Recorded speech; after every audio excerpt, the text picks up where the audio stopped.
When a wealthy businessman grabbed a waitress by the wrist in a half-empty diner, everyone looked away, except one broken veteran with nothing left to lose. What he didn't know, the terrified girl he was protecting was worth $9 billion. This is the story of how one moment of courage sparked a war between power and principle that would expose secrets, destroy empires, and prove that sometimes the most dangerous person in the room is the one who refuses to stay silent.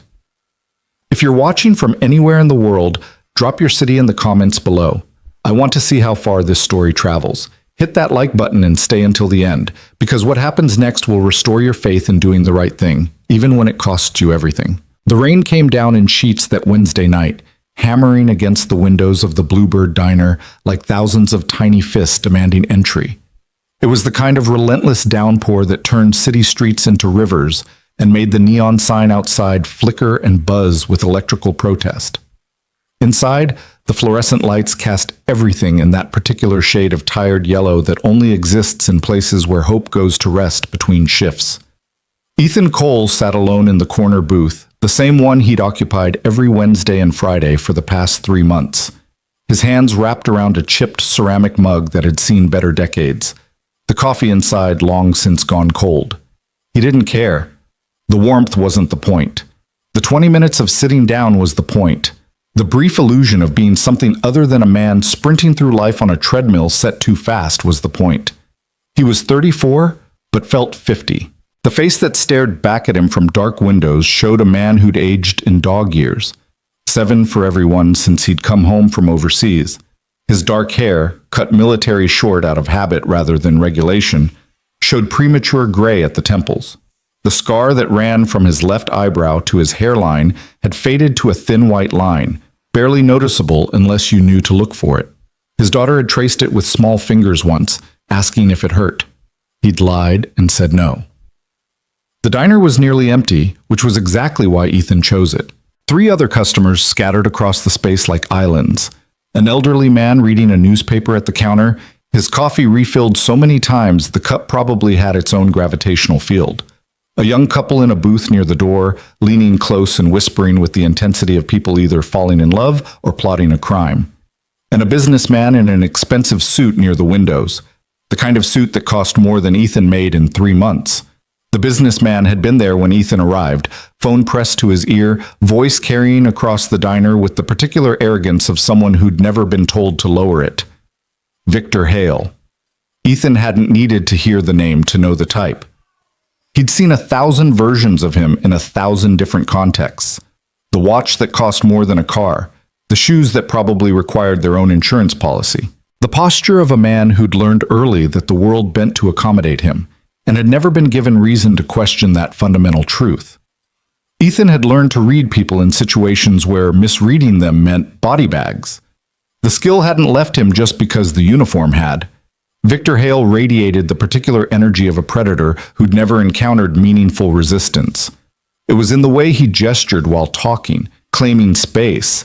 It was in the way he'd snapped his fingers at the waitress, actually snapped his fingers, like summoning a dog, when he wanted his water refilled. The waitress was young, maybe 23 or 24, with dark hair pulled back in a practical ponytail and the kind of pretty that hadn't yet learned it could be weaponized. Her name tag read Lena in fading letters. She moved through her section with the efficient grace of someone who'd mastered the art of being simultaneously present and invisible, there to serve, but not to be noticed. Ethan recognized that skill too. He'd spent a lifetime perfecting it. She'd refilled Victor's water without comment, without eye contact, maintaining the professional distance that service workers learn or they don't survive. But Victor had noticed her the way a shark notices blood in the water, with immediate and total focus. "Hey, sweetheart," Victor called out, his voice cutting through the diner's ambient noise like a knife. "Another scotch, top shelf this time. And make it a double." Lena turned from the table she was clearing, her smile professionally fixed in place. "Of course, sir. I'll have that right out." "You know," Victor said, leaning back in his booth with the sprawl of someone claiming territory, "you're much prettier when you smile like that. You should do it more often." The air in the diner changed, subtle, but Ethan felt it like a drop in barometric pressure before a storm. The old man at the counter suddenly found his newspaper fascinating. The young couple's whispers stopped. Lena's smile didn't waver, but something in her eyes hardened. "I'll get that drink for you," she said, her voice carefully neutral. She disappeared into the kitchen. Victor watched her go, his expression one of casual assessment, like he was evaluating livestock. Then he returned to his phone call, laughing too loud at something the person on the other end said. Ethan tried to return his attention to his own coffee, his own problems. He had a double shift starting at the warehouse in 6 hours. Before that, he needed to get home, relieve Mrs. Chen from watching his daughter, help with homework if Sophie was still awake, pack tomorrow's lunch, and maybe, if the universe was feeling generous, get 3 hours of sleep. He couldn't afford to get involved in other people's drama. He couldn't afford anything that might risk the precarious Jenga tower of his life toppling over. But his hands were already tense around his mug. His jaw was already tight. And some part of him that hadn't died in the sand and blood of places whose names he still couldn't say out loud was already preparing for what he knew was coming. Lena emerged from the kitchen carrying Victor's scotch on a small tray, her posture careful, professional. She set the drink on his table with practiced precision, starting to turn away before he could engage her in conversation. "Wait," Victor said, and there was something new in his voice now, something uglier. He'd been drinking steadily since Ethan had arrived, and the alcohol was stripping away the thin veneer of civility. "I asked you a question earlier about that smile." "Sir, I'm very busy tonight." "The place is empty," Victor interrupted, gesturing broadly at the nearly vacant diner. "You're not busy. You're just rude." Lena's professional mask slipped for just a second, revealing something raw underneath. Fear, yes, but also anger. "I'm just trying to do my job, sir. If there's nothing else, there is something else." Victor stood up, and the movement was sudden enough to make Lena take an instinctive step back. He was tall, maybe 6'2", with the kind of build that came from expensive gym memberships and personal trainers. "I've been sitting here for an hour, being very patient, very polite. I've tipped well. And I think the least you could do is be a little friendlier." "I'm sorry if I've been unfriendly," Lena said, her voice shaking slightly now. "But I need to—" Victor reached out and grabbed her wrist. It wasn't a violent gesture, not exactly, not the kind of thing that would look dramatic on security footage. Just a hand closing around her wrist, holding her in place. But Ethan saw the way Lena's whole body went rigid, the way her breath caught, the way her eyes darted toward the kitchen, calculating distance and escape routes. The old man at the counter turned his attention very deliberately back to his newspaper. The young couple suddenly needed to study their phones with great intensity. The cook, visible through the kitchen window very carefully, didn't look up from his grill. Everyone saw. No one moved. Ethan was on his feet before he made the conscious decision to stand. His body remembered what his mind sometimes tried to forget, that there were moments when hesitation meant death, that the space between seeing a threat and neutralizing it needed to be measured in heartbeats, not thoughts, that sometimes the only thing standing between an innocent person and harm was the willingness to step into the gap. He crossed the diner in 6 strides, his worn work boots silent on the checkered floor despite his size. He was 6 feet even, not as tall as Victor but broader through the shoulders, his frame still carrying the muscle memory of a body that had once been weapon and shield both. The years of grueling physical labor since leaving the service had kept him hard in ways that gym memberships couldn't replicate. "Let her go." The words came out quiet, almost conversational. Ethan had learned long ago that volume wasn't what made words dangerous. Certainty was what made them dangerous. And he'd never been more certain of anything. Victor looked up, his hand still locked around Lena's wrist, his expression cycling through confusion, then annoyance, then something approaching amusement. "Excuse me." "Let her go," Ethan repeated, still in that same quiet tone. "Right now." Victor's grip loosened slightly, but he didn't release Lena. Instead, he gave Ethan the kind of long, assessing look that men like him gave to obstacles, evaluating, calculating, deciding whether to go around or through. His eyes cataloged Ethan's worn jeans, his faded jacket with the frayed collar, his work boots that had been resoled twice and would need it again soon. "This is a private conversation," Victor said, his voice dripping with condescension. "Between me and the lady. Why don't you go back to your—" He glanced at Ethan's table, at the single cup of cheap coffee. Whatever it is poor people do in diners at this hour. Lena was looking at Ethan now, her eyes wide with a complicated mixture of hope and fear. Her wrist was still trapped in Victor's grip, his fingers white against her skin from the pressure. "Last chance," Ethan said. His voice hadn't risen, but something in it had changed. It was the voice that had once convinced frightened 19-year-olds to follow him into buildings that might be rigged with explosives. It was the voice that had talked down armed insurgents when bullets would have been easier. It was the voice of a man who'd been tested in ways that stripped away all the bullshit and left only the essential truth of who you were. Victor laughed, actually laughed. Or what? You'll what? Exactly. The diner had gone completely silent except for the rain and the quiet hum of the refrigeration units. The old man had abandoned all pretense of reading his paper.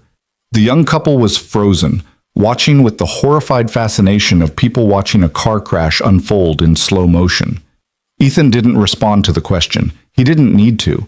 Instead, he did something that Victor Hale, in his 43 years of existence, had almost never experienced. He waited. He stood there, absolutely still, his hands relaxed at his sides, his breathing calm and even.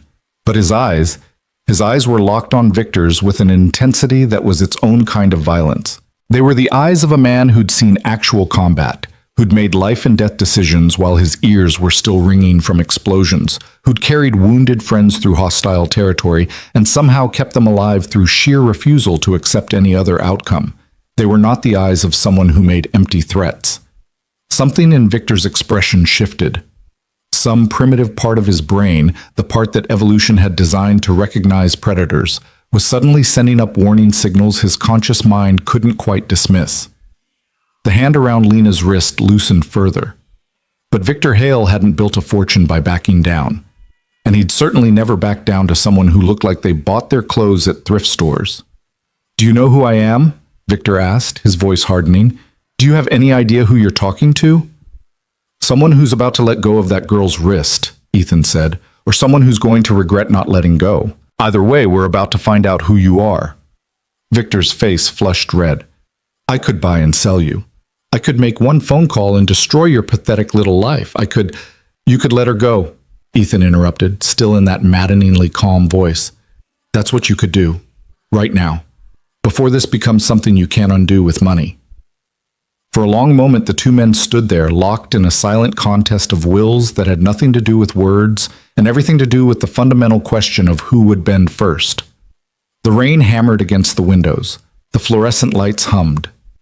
Somewhere in the kitchen, a timer beeped and was quickly silenced. Then Victor did something that surprised everyone, including himself. He let go. Lena stumbled back immediately, cradling her wrist against her chest, red marks already visible where his fingers had been. She looked between Victor and Ethan with wide eyes, her professional composure completely shattered. "Thank you," she whispered to Ethan, her voice barely audible. For half a second, Ethan thought it might actually end there, that Victor would retreat to his booth, finish his overpriced scotch, and disappear into whatever luxury vehicle was waiting outside. That common sense and basic self-preservation would win out over ego. He should have known better. Victor's hand darted out again, this time reaching not for Lena but toward Ethan, whether to shove him or grab him or simply reassert dominance through physical contact.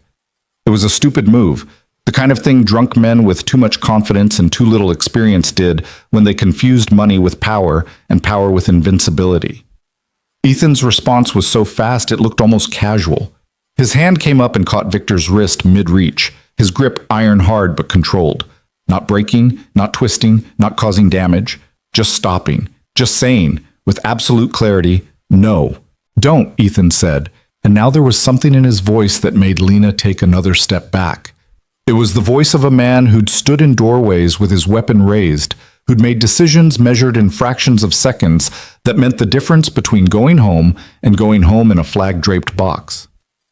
"You really, really don't want to do this." Victor tried to pull his hand free. Couldn't. Tried again, putting his whole body into it. Ethan's grip didn't budge. The businessman's eyes widened as he realized, perhaps for the first time in his adult life, that his will was completely irrelevant to the outcome of this situation. Let go of me, Victor hissed, his voice tight with a rage that was at least 50% humiliation. Let go of me right now, or I swear to God. You'll what? Ethan asked, and his voice was almost gentle. Call the police?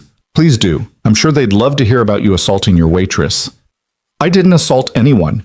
Victor's voice had risen to a shout now. She's being oversensitive. I was just trying to talk to her. You're the one assaulting me. You grabbed me. After you grabbed her, Ethan said. After you grabbed her first. After she asked you to stop. After she tried to walk away. See how that works? The diner door opened with a blast of rain-soaked wind, and two men walked in. They were both large, both wearing dark suits that didn't quite hide the bulk of their shoulders, both moving with the particular awareness of professional security. Victor's eyes went to them immediately, and something like triumph flashed across his face. Marcus, he called out, his voice regaining some of its earlier confidence. Marcus, this man just assaulted me. I want him removed immediately. The two security personnel moved toward them with the unhurried confidence of men who'd handled situations like this before. They took in the scene quickly, their employer standing with his wrist held by a man in work clothes, a frightened waitress backing away, a mostly empty diner full of witnesses who were very carefully not looking at anyone. Sir, the one called Marcus said, addressing Ethan, I'm going to need you to let go of Mr. Hale and step back. Ethan looked at him calmly. Is he going to put his hands on her again? Marcus's expression didn't change. I'm not going to ask you again. Let go and step back. For a moment, Ethan considered his options. He was outnumbered, outgunned in terms of legal firepower and resources, and probably about 30 seconds away from having the police called. Sophie was at home, probably already asleep, completely dependent on him showing up tomorrow morning to make her breakfast and get her on the school bus. Mrs. Chen would worry if he didn't come home. His boss at the warehouse already thought he was unreliable. He couldn't afford any complications. He let go of Victor's wrist and took 2 steps back, his hands raised slightly in a gesture of non-aggression. Victor immediately began rubbing his wrist, his face twisted in theatrical pain.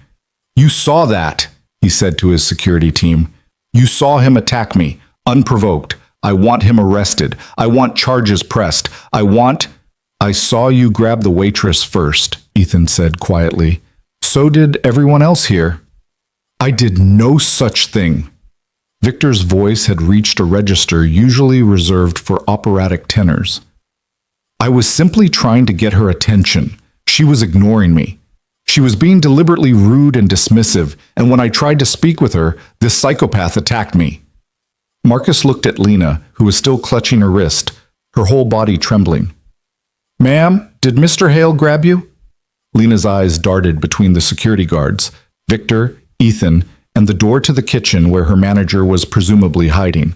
Her mouth opened, closed, opened again. The weight of the decision pressed down on her with almost physical force, tell the truth, and potentially lose her job and any chance of justice in a legal system built for people like Victor Hale, or lie and let this stranger who'd tried to help her take the fall alone. She began, her voice shaking. She's going to lie, Victor interrupted, his confidence returning now that he had backup. She's going to lie because she's scared of losing her job. But I have witnesses. I have my associates who saw this man attack me. I saw him grab her. Everyone turned. The old man at the counter had set down his newspaper and was looking at them with clear, steady eyes. His voice was quiet but certain, with the particular kind of authority that comes with age and the knowledge that you've lived long enough to stop caring what anyone thinks. I saw Mr. Hale grab the young lady's wrist, he continued. I saw her try to pull away. I saw him hold on.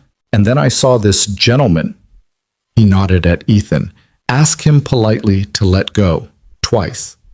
When Mr. Hale refused, the gentleman helped persuade him. That's what I saw. Victor's face went from red to purple. You senile old... I saw it too.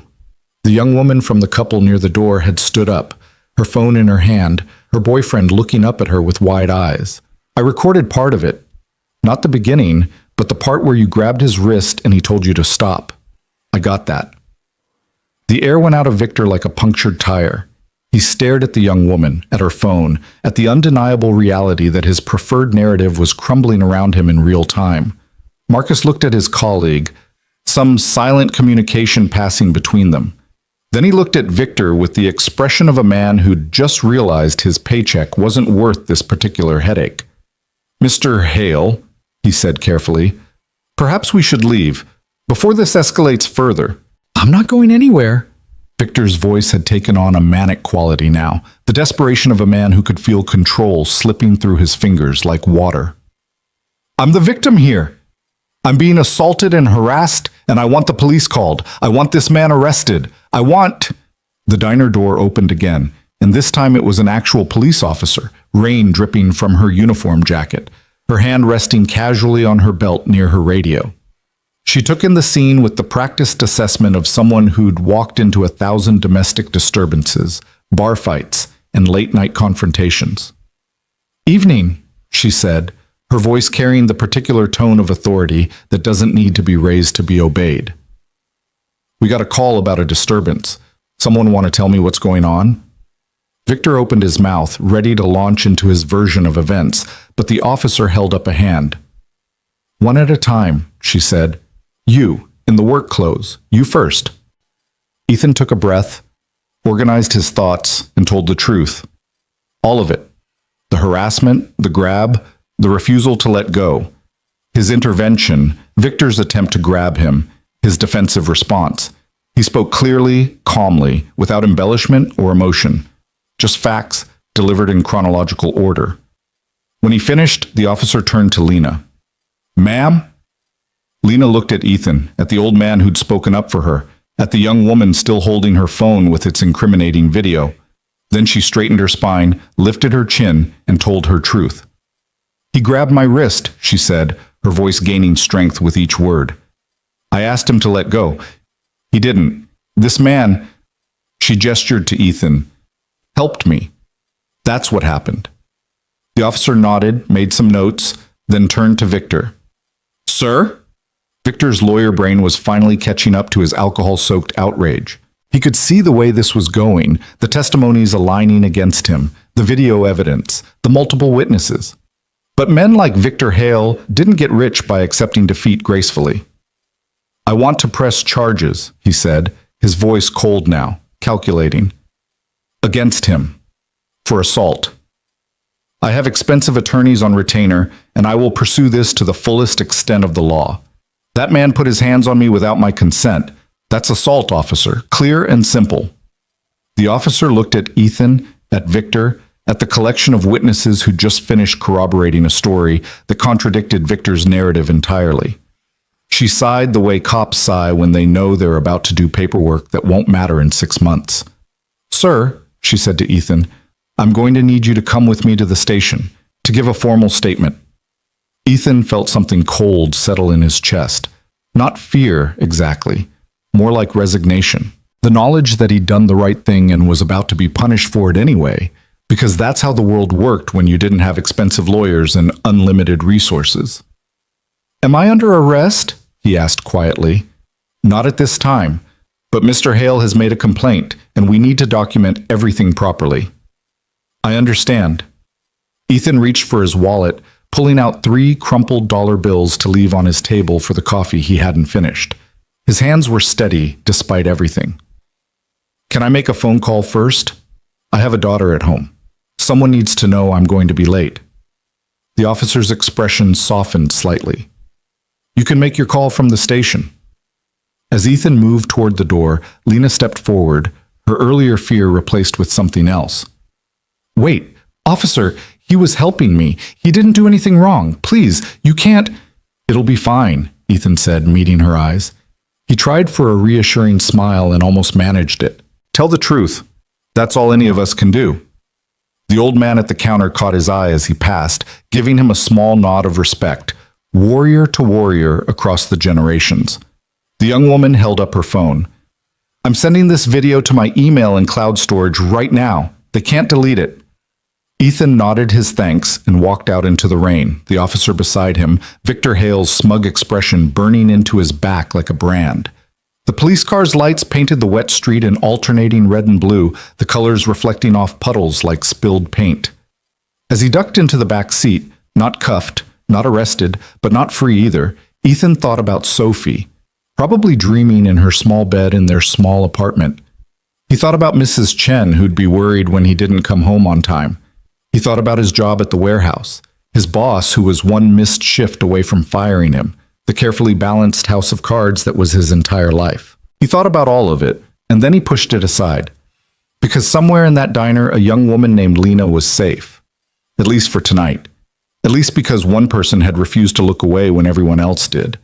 And whatever came next, whatever price he had to pay for that choice, at least his daughter would grow up knowing her father was the kind of man who stood up when it mattered, even if standing up cost him everything. The car pulled away from the curb, windshield wipers beating against the relentless rain. Through the rear window, Ethan could see Victor Hale standing under the diner's awning, phone already pressed to his ear, making the first of what would be many calls to very expensive people who specialized in making problems disappear. But Ethan had fought in places where money and power and threats meant nothing against the simple truth of what was right. He'd survived worse than whatever Victor Hale could throw at him. Or so he thought. He had no way of knowing that in a luxury apartment across the city, the young woman he'd just defended was staring at her phone with shaking hands, not because she was afraid, but because she was about to make a call that would turn this entire situation inside out. He had no way of knowing that Lena Ward wasn't even her real name. And he definitely had no way of knowing that sometimes when you defend a stranger in a diner, you're actually stepping into a war that's been building for years, just waiting for someone with nothing to lose and everything to prove to strike the first match. The rain continued to fall. The city continued to turn. And in a police station on the east side, Ethan Cole sat in an interrogation room and waited to see what happened when ordinary people tried to do the right thing in a world built for those who could afford to be wrong. He'd fought for his country once. He'd survived tours that had broken better men. He'd come home to a life that hadn't wanted him back, to a wife who'd left, to a daughter who needed him to be more than he knew how to be. But he'd never stopped fighting, and he wasn't about to start now. The interrogation room smelled like industrial cleaner and desperation, a combination Ethan had encountered before in military holding facilities halfway around the world. The walls were that particular shade of institutional beige that seemed designed to drain hope from anyone who stared at them too long. A metal table bolted to the floor, 2 chairs that had seen better decades, a mirror that everyone knew was two-way glass but nobody acknowledged, and a clock on the wall that ticked with the slow, methodical rhythm of bureaucracy grinding forward. Ethan sat with his hands folded on the table, his posture straight but not tense, his breathing even. Waiting was a skill he'd mastered in places where impatience got you killed.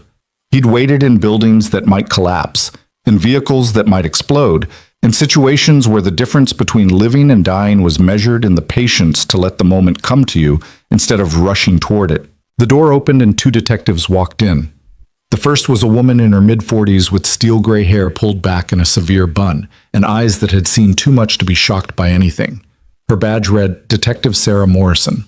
The second was younger, maybe 30, with the eager energy of someone still convinced that police work was about justice rather than paperwork. Detective James Chen. Morrison set a folder on the table but didn't open it. Instead, she studied Ethan with the kind of assessment that went beyond surface details. She was looking for tells, for weaknesses, for the story beneath the story. Mr. Cole, she began, her voice neutral, do you know why you're here? Because a rich man doesn't like being told no, Ethan said quietly, and he has the resources to make that my problem instead of his. Morrison's expression didn't change, but something flickered in her eyes. Maybe respect. Maybe amusement. Maybe just recognition of a truth she'd seen play out 1,000 times before. Tell me what happened tonight. From the beginning. Ethan told the story again, with the same precision and lack of embellishment he'd used with the officer at the diner. Facts only. Chronological order. No interpretation, no emotion, no attempt to paint himself as heroic or Victor as villainous. Just what happened, in the order it happened. When he finished, Chen leaned forward. So you admit you grabbed Mr. Hale's wrist? After he grabbed mine, Ethan clarified. After he'd already grabbed the waitress. After she asked him to stop.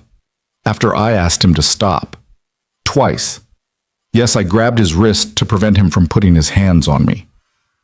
Mr. Hale says you assaulted him unprovoked, Morrison said. watching Ethan's face carefully. He says you approached his table aggressively, made threats, and physically attacked him when he tried to defend himself. Then Mr. Hale is lying, Ethan said simply, and you have multiple witnesses who will confirm that. We do, Morrison agreed. She opened the folder and pulled out several sheets of paper. We have statements from 3 witnesses. An elderly gentleman named Harold Chen, no relation. She nodded at her partner. A young woman named Jessica Martinez who also provided video evidence. And the waitress, whose name we're having some trouble verifying. Something in the way she said that last part made Ethan's attention sharpen.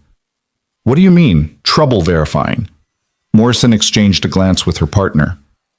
The manager of the diner says her name is Lena Ward, but the social security number on her employment paperwork doesn't match anyone by that name in the system. The address she listed is a vacant lot. Her emergency contact is a disconnected number.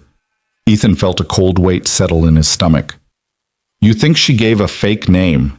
We think, Chen said carefully, that the young woman you defended tonight might not be who she claims to be, which raises some interesting questions about what actually happened and why. What happened is exactly what I told you, Ethan said, his voice hardening slightly. A man harassed and grabbed a woman who was just trying to do her job. Whether her name is really Lena Ward or not doesn't change that. It changes whether we can find her to corroborate your story, Morrison pointed out. She left the diner about 20 minutes after you did. The manager says she grabbed her things from her locker and walked out. No explanation, no 2 weeks' notice, just gone. Her phone number goes to voicemail. She's vanished.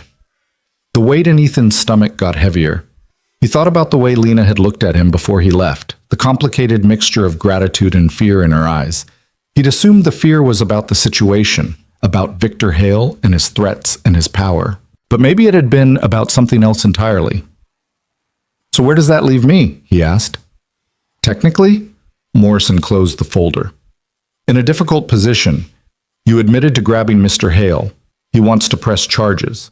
Without the waitress to confirm that she was being harassed first, this becomes your word against his.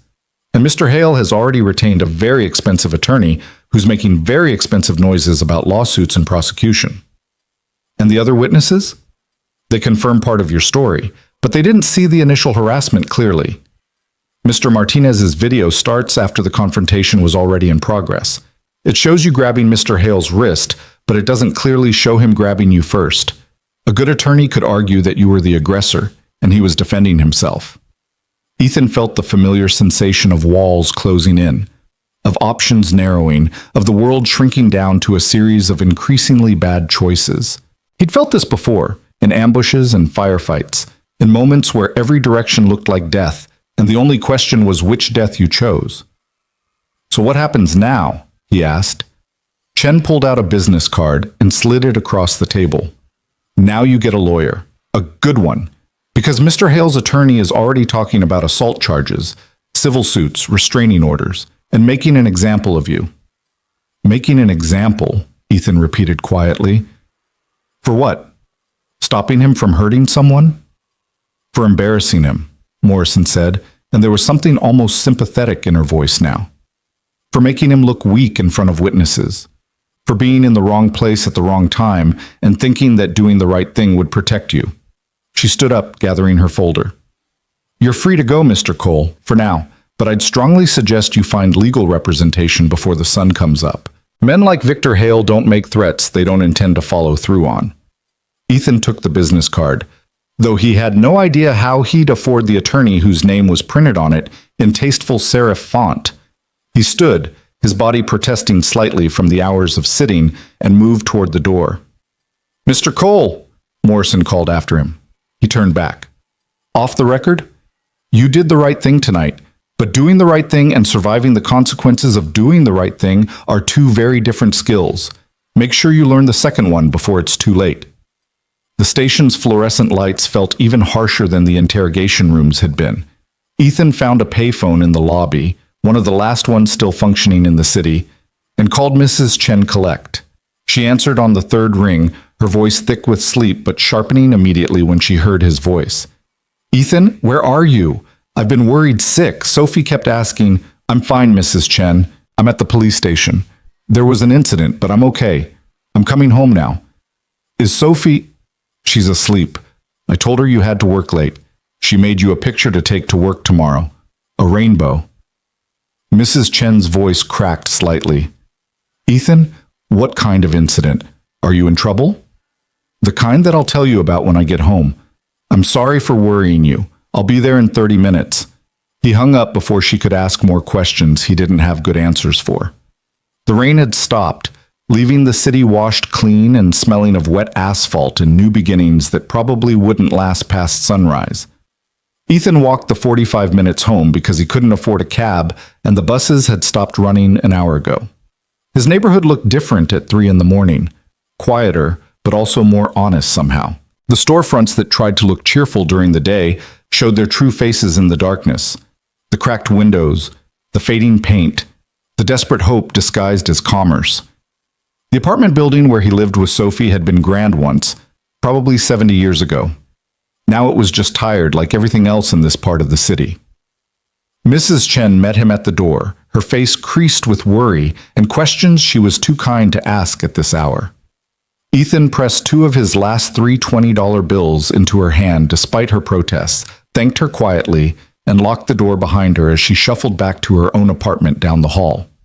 The apartment was small, a 1-bedroom that he'd converted into a 1.5 by hanging a curtain to give Sophie her own space. Her drawings covered the refrigerator like wallpaper. Spelling tests with gold stars, a photograph of the 2 of them at the park, both of them laughing at something the camera had missed. The detritus of a life being built from whatever materials were available. He checked on Sophie, who was curled up in her small bed clutching a stuffed elephant that had been a gift from her mother before she'd left. Sophie's face in sleep still had the roundness of childhood, innocent and unworried by the calculations that dominated adult life. She had his dark hair but her mother's delicate features, and sometimes looking at her hurt in ways Ethan couldn't quite name.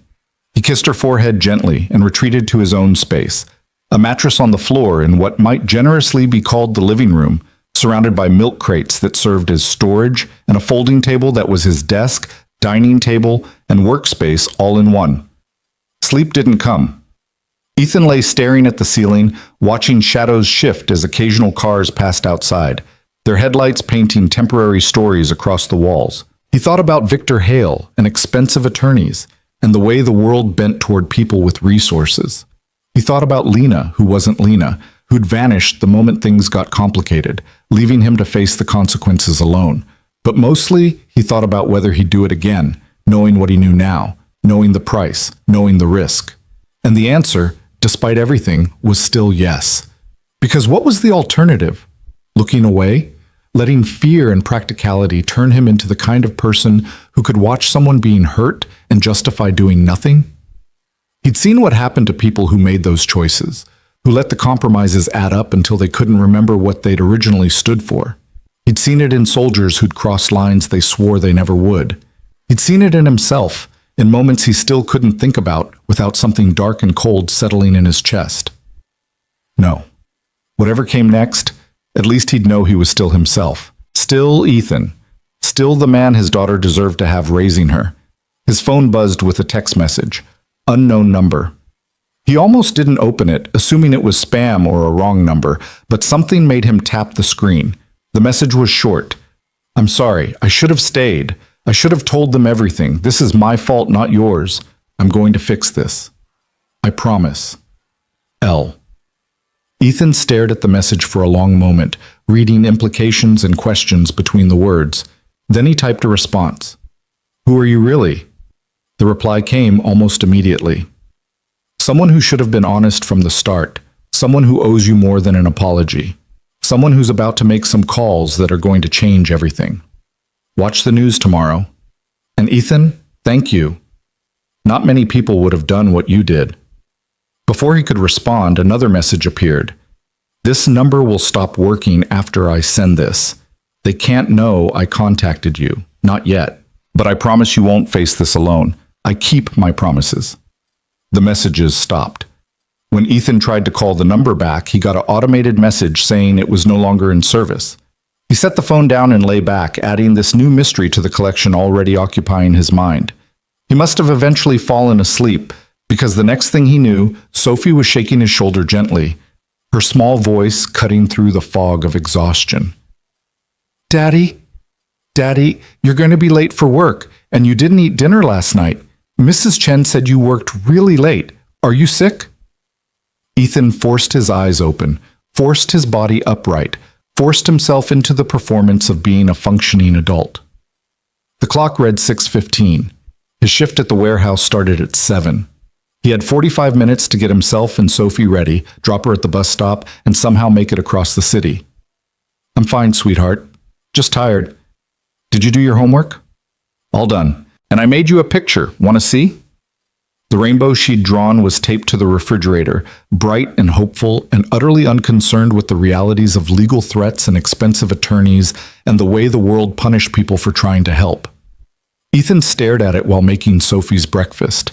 Cereal with the last of the milk, toast with the store-brand jelly she didn't know was the cheap kind. It's beautiful, Soph. The best rainbow I've ever seen. She beamed at him with the kind of pure joy that existed only in children who hadn't yet learned that praise could be empty or manipulative. Then her expression shifted, becoming more serious. Daddy, are you in trouble? The question hit him harder than he expected. Why would you ask that? Because you look like you did when Mommy left. Kind of sad and scared at the same time, but trying not to show it. She tilted her head, studying him with those two perceptive eyes. You always think I don't notice, but I do. Ethan knelt down so they were at eye level, his hands on her small shoulders. I'm not in trouble, baby. I just had a long night at work. Sometimes grown-up stuff is complicated, but it's nothing for you to worry about, okay? Okay. She didn't sound entirely convinced, but she accepted the answer the way children do, filing it away for later consideration. Can we have pancakes this weekend? The kind with chocolate chips? Absolutely. Saturday morning, chocolate chip pancakes. You have my word. He got her to the bus stop on time, watched the yellow monstrosity swallow her up along with 24 other kids, and then started the long walk to the warehouse. His phone buzzed repeatedly during the journey, calls from numbers he didn't recognize, probably reporters or Victor Hale's attorney or other complications he couldn't afford to deal with. He ignored all of them. The warehouse foreman, Carl, was waiting when Ethan arrived, his expression somewhere between annoyed and concerned. Cole, my office. Now. Ethan's stomach dropped. He followed Carl through the warehouse, past pallets and forklifts and workers who studiously avoided making eye contact. Carl's office was a glass box overlooking the warehouse floor, filled with clipboards and OSHA posters, and the desperate organization of a man trying to maintain control of chaos. Carl closed the door and gestured for Ethan to sit.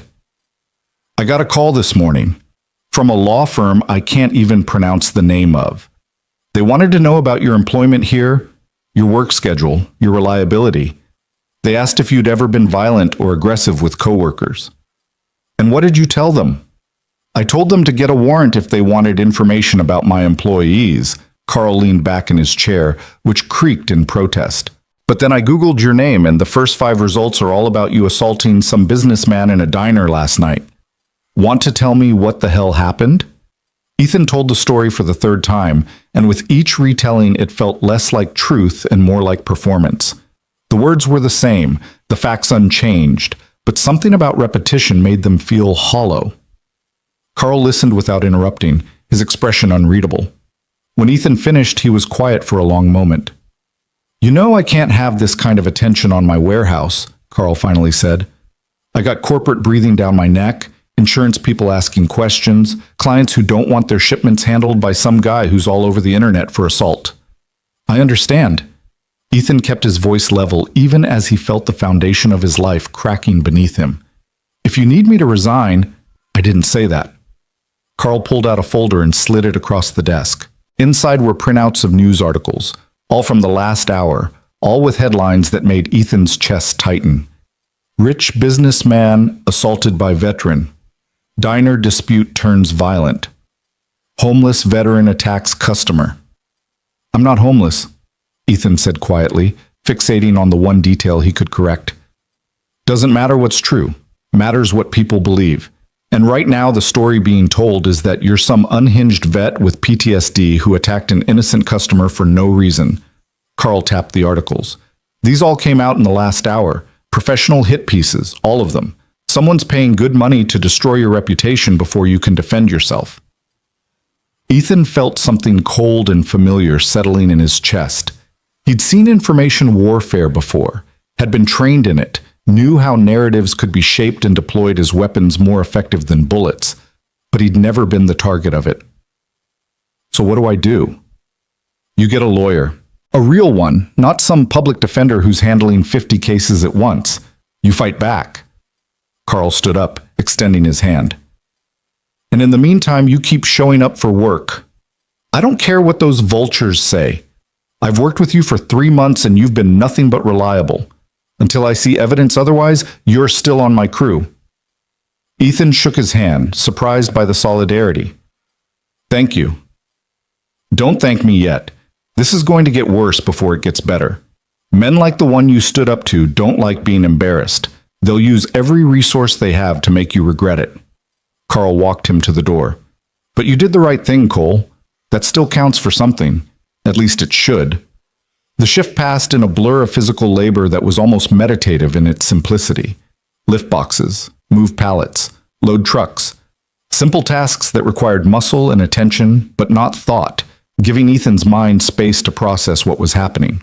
During his lunch break, he finally listened to his voicemails. The first 3 were reporters asking for comments, their voices professionally sympathetic in that way that promised they'd twist whatever he said into something sensational. The 4th was from Victor Hale's attorney, a woman whose voice was all expensive education and practiced menace. Mr. Cole, this is Patricia Westmore from Westmore & Associates. I represent Victor Hale in the matter of last night's assault. I'm calling to inform you that my client intends to pursue both criminal and civil remedies unless you're willing to discuss a settlement. Please contact my office at your earliest convenience. I should warn you that the longer you delay, the more difficult this situation becomes for everyone involved. The implied threat was clear: cooperate or be destroyed. The 5th message was different. A male voice, younger, less polished. Mr. Cole, my name is David Park. I'm an attorney with the Public Advocacy Clinic. I saw the news reports this morning, and I'd like to offer my services pro bono if you're interested. I have some experience with cases involving power imbalances and wrongful prosecution. My number is... Ethan called the number back immediately. David Park answered on the 2nd ring, his voice carrying the particular energy of someone who ran on passion rather than sleep. Mr. Cole, thank you for calling back. I know this must be overwhelming, but I want you to know you have options. I've been reviewing the publicly available information, and I think we have a strong defense based on the witness statements and the video evidence. The detective said the video doesn't clearly show him grabbing me first. It doesn't need to. It shows you exercising reasonable restraint while under threat. It shows you not escalating beyond what was necessary. Combined with the testimony from the diner witnesses, we can establish that you were acting in defense of another person and yourself. David's enthusiasm was almost contagious. But here's the thing, this isn't really about the criminal case. Mr. Hale knows he probably can't get you convicted with the evidence as it stands. What he's doing is using the legal system as a weapon to financially destroy you before you ever see the inside of a courtroom. Can he do that? If you can't afford attorneys to fight back? Absolutely. He can file motion after motion, drag this out for months or years, force you to spend money you don't have defending yourself. Eventually, most people in your position settle just to make it stop, sign agreements that include non-disparagement clauses, essentially buying their silence. David paused. But that's only if you're fighting alone. And if I'm not? Then we make this very public, very messy, and very expensive for Mr. Hale. We file countersuits for harassment, for abuse of process, for intentional infliction of emotional distress. We get the full diner footage subpoenaed. We find other victims, because men like Victor Hale don't suddenly start harassing waitresses at age 43. There's always a pattern.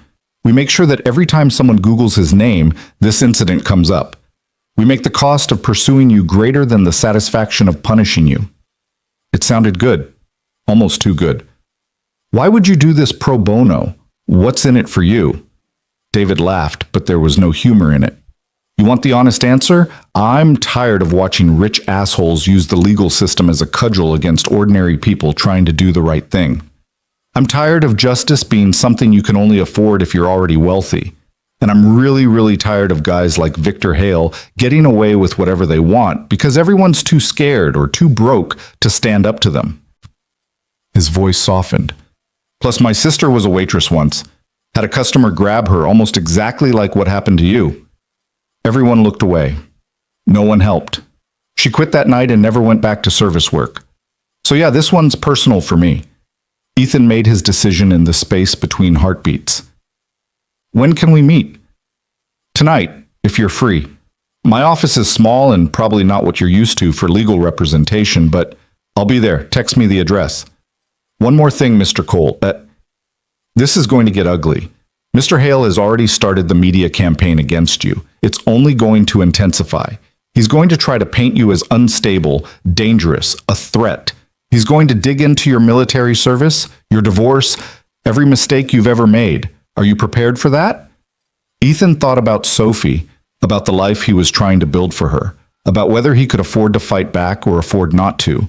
I stopped a man from hurting someone who couldn't defend herself, he said quietly.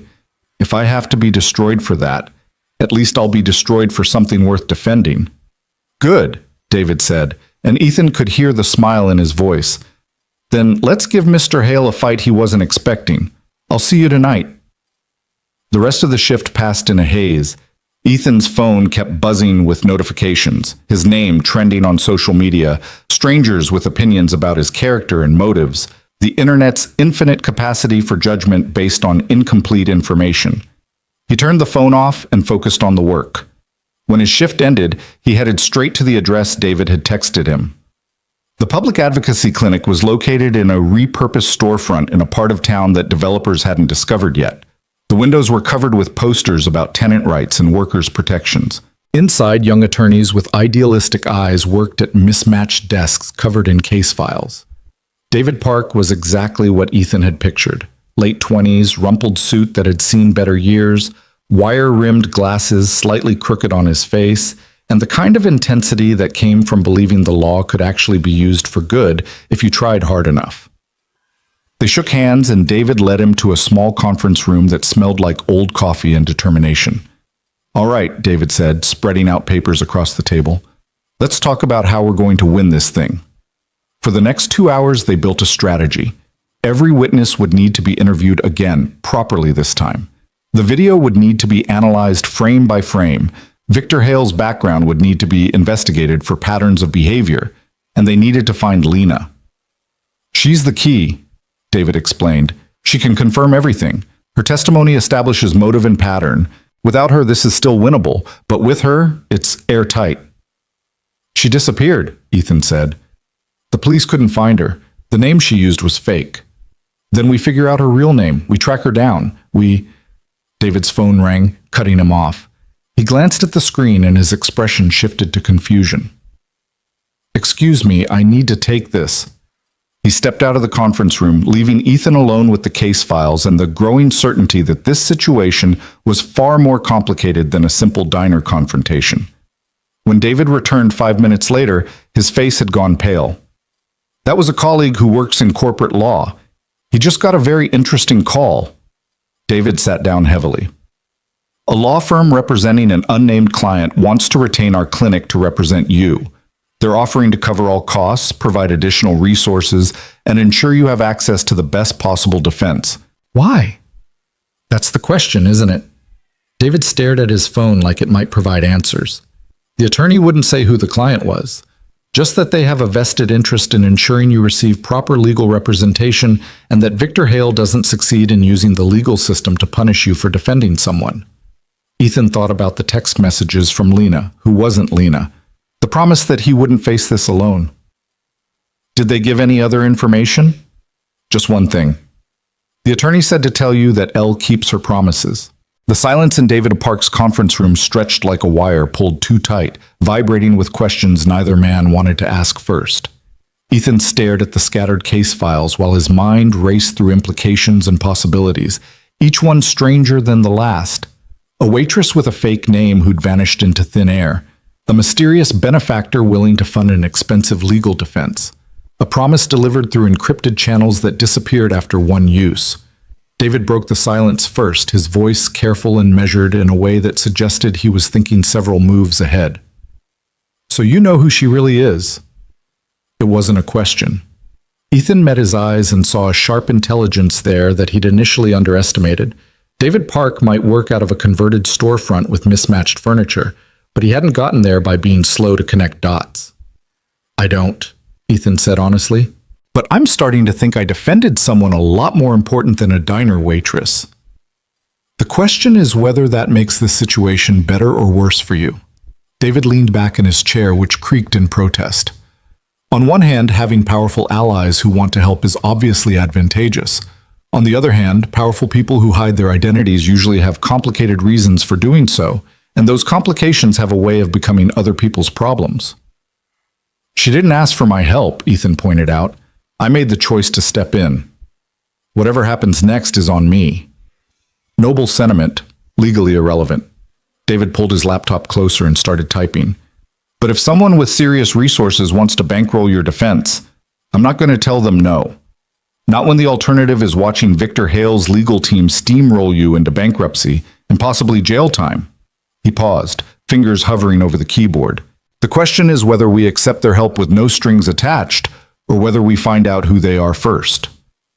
Before Ethan could answer, David's phone buzzed with an incoming email. He opened it, his eyes widening as he read. Then he turned the laptop around so Ethan could see the screen. The email was from a law firm Ethan had heard of, even in his limited exposure to legal matters. Whitmore, Chen and Associates, one of the most prestigious firms in the city.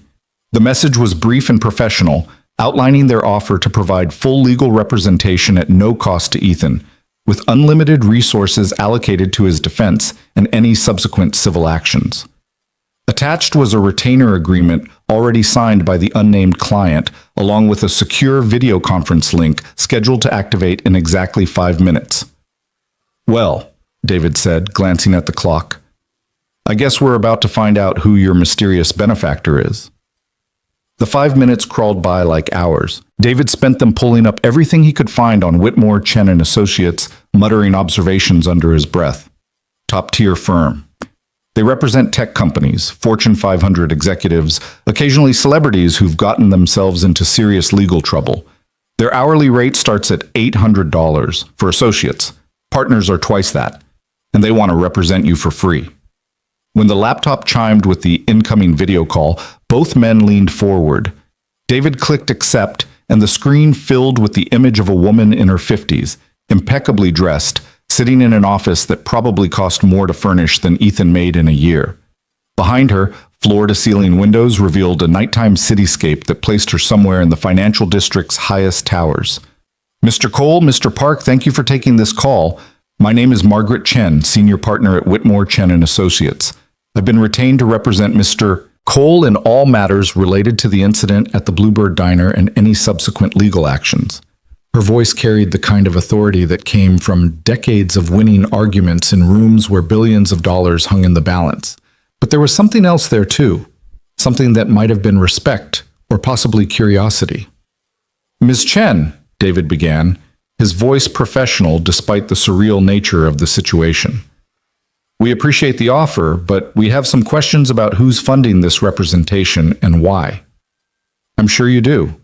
Margaret's smile was polite, but revealed nothing. "Unfortunately, my client has requested anonymity at this time. What I can tell you is that they have a vested interest in ensuring Mr. Cole receives excellent legal representation and that Victor Hale's attempt to weaponize the legal system against him fails spectacularly and publicly." "That's not much to go on," Ethan said quietly. "Why should I trust you?" "You shouldn't. Not blindly."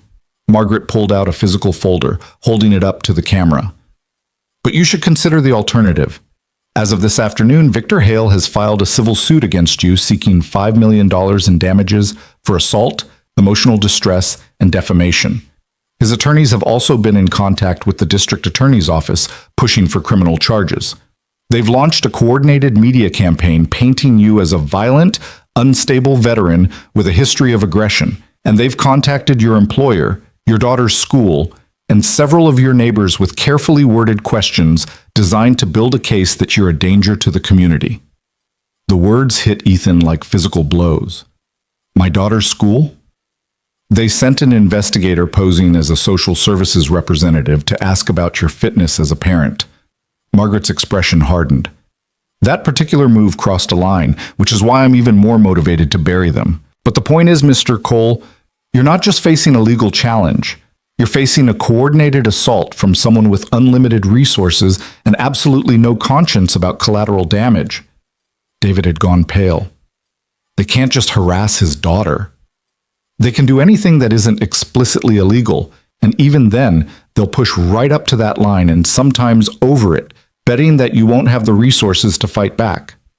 Margaret set the folder down. That's how people like Victor Hale operate. They don't just want to win. They want to destroy you so thoroughly that you serve as a warning to anyone else who might think about standing up to them.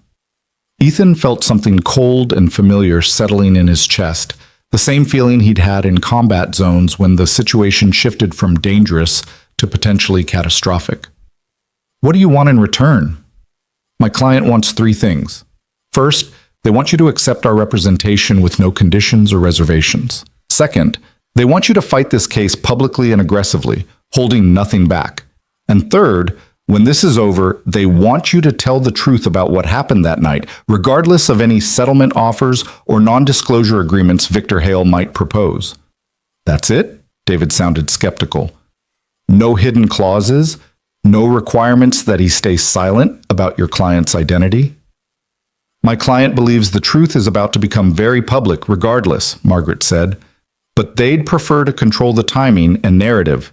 For now, all you need to know is that Elena Vaughn is tired of hiding. The name hung in the air like a bomb that hadn't yet detonated. Ethan saw David's fingers already flying across his keyboard, searching, and watched as recognition dawned on his face. Elena Vaughn, David said slowly, as in Richard Vaughn's daughter, as in the Vaughn Technologies heiress, as in one of the wealthiest families in the country. Margaret's expression didn't change, but something flickered in her eyes that might have been satisfaction. As I said, my client prefers anonymity for now. But hypothetically speaking, if a young woman from an extraordinarily wealthy family wanted to understand what normal life looked like, she might take a job as a waitress under an assumed name. And if something happened to her in that context, she might feel a certain obligation to the person who helped her. Ethan's mind raced back to the diner, to Lena's face when Victor had grabbed her wrist, to the fear in her eyes that he'd assumed was about the immediate danger, but might have been about something far more complicated. A billionaire's daughter working in a dive diner, hiding from recognition, living a life so far removed from her reality that no one would think to look for her there. Why? He asked. Why would someone with everything pretend to have nothing? That, Margaret said, is a question you'll have to ask her yourself. What matters right now is that she wants to make this right. She wants to ensure you don't suffer because you did what any decent person should have done. And she wants Victor Hale to face consequences for his actions. She leaned closer to the camera. So, Mr. Cole, will you accept our representation? Ethan looked at David, who gave a small shrug that said the decision was entirely his. Then he thought about Sophie, about the investigator at her school asking questions designed to make him look dangerous, about the articles already spreading across the internet calling him violent and unstable, about the legal fees he couldn't afford and the fight he couldn't win alone. Yes, he said, but on one condition. Margaret raised an eyebrow. You're not exactly in a position to negotiate conditions. I want to meet her. Lena, whatever her name is. I want to hear from her directly why she's doing this and what she expects in return. No lawyers, no intermediaries, just her telling me the truth. For a long moment, Margaret was silent, and Ethan wondered if he'd just made a catastrophic tactical error. Then she smiled, and it was the first genuine expression he'd seen from her. She said you'd ask for that. In fact, she'd be disappointed if you didn't. Margaret typed something on her keyboard. There's a car waiting outside your current location. It will take you to a secure location where Ms. Vaughn is waiting. Mr. Park, you're welcome to accompany him if you'd like, though I should warn you both that what you're about to hear is going to fundamentally change your understanding of this situation. David looked at Ethan with an expression that asked whether they were really about to get into a strange car to meet a billionaire's daughter, based on nothing but trust and desperation. Ethan stood up, his decision already made. "Let's go," he said. The car waiting outside was exactly what Ethan expected. A black SUV with tinted windows and a driver who said nothing as they climbed in. David spent the ride Googling Elena Vaughn on his phone, muttering facts and figures under his breath. 26 years old, Stanford graduate, degree in social psychology. Sits on the board of Vaughn Technologies in a non-voting capacity. Estimated personal net worth of $9 billion, most of it in trust funds and stock options. Last public appearance was 6 months ago at a charity gala. Since then, nothing. Radio silence. David looked up from his phone. She disappeared. Everyone assumed she was traveling or taking a break from public life, but she was working in a diner under a fake name. Why? Ethan asked again, though he wasn't sure he expected an answer. Maybe that's what we're about to find out. The SUV pulled up to a building in the historic district, one of those converted warehouses that now housed million-dollar lofts. The driver led them through a private entrance, up an elevator that required a key card, and into a penthouse that occupied the entire top floor. The space was beautiful in that minimalist way that required enormous wealth to achieve, all clean lines and expensive materials pretending to be simple. Floor-to-ceiling windows revealed the city sprawling in every direction, a carpet of lights that looked almost peaceful from this height.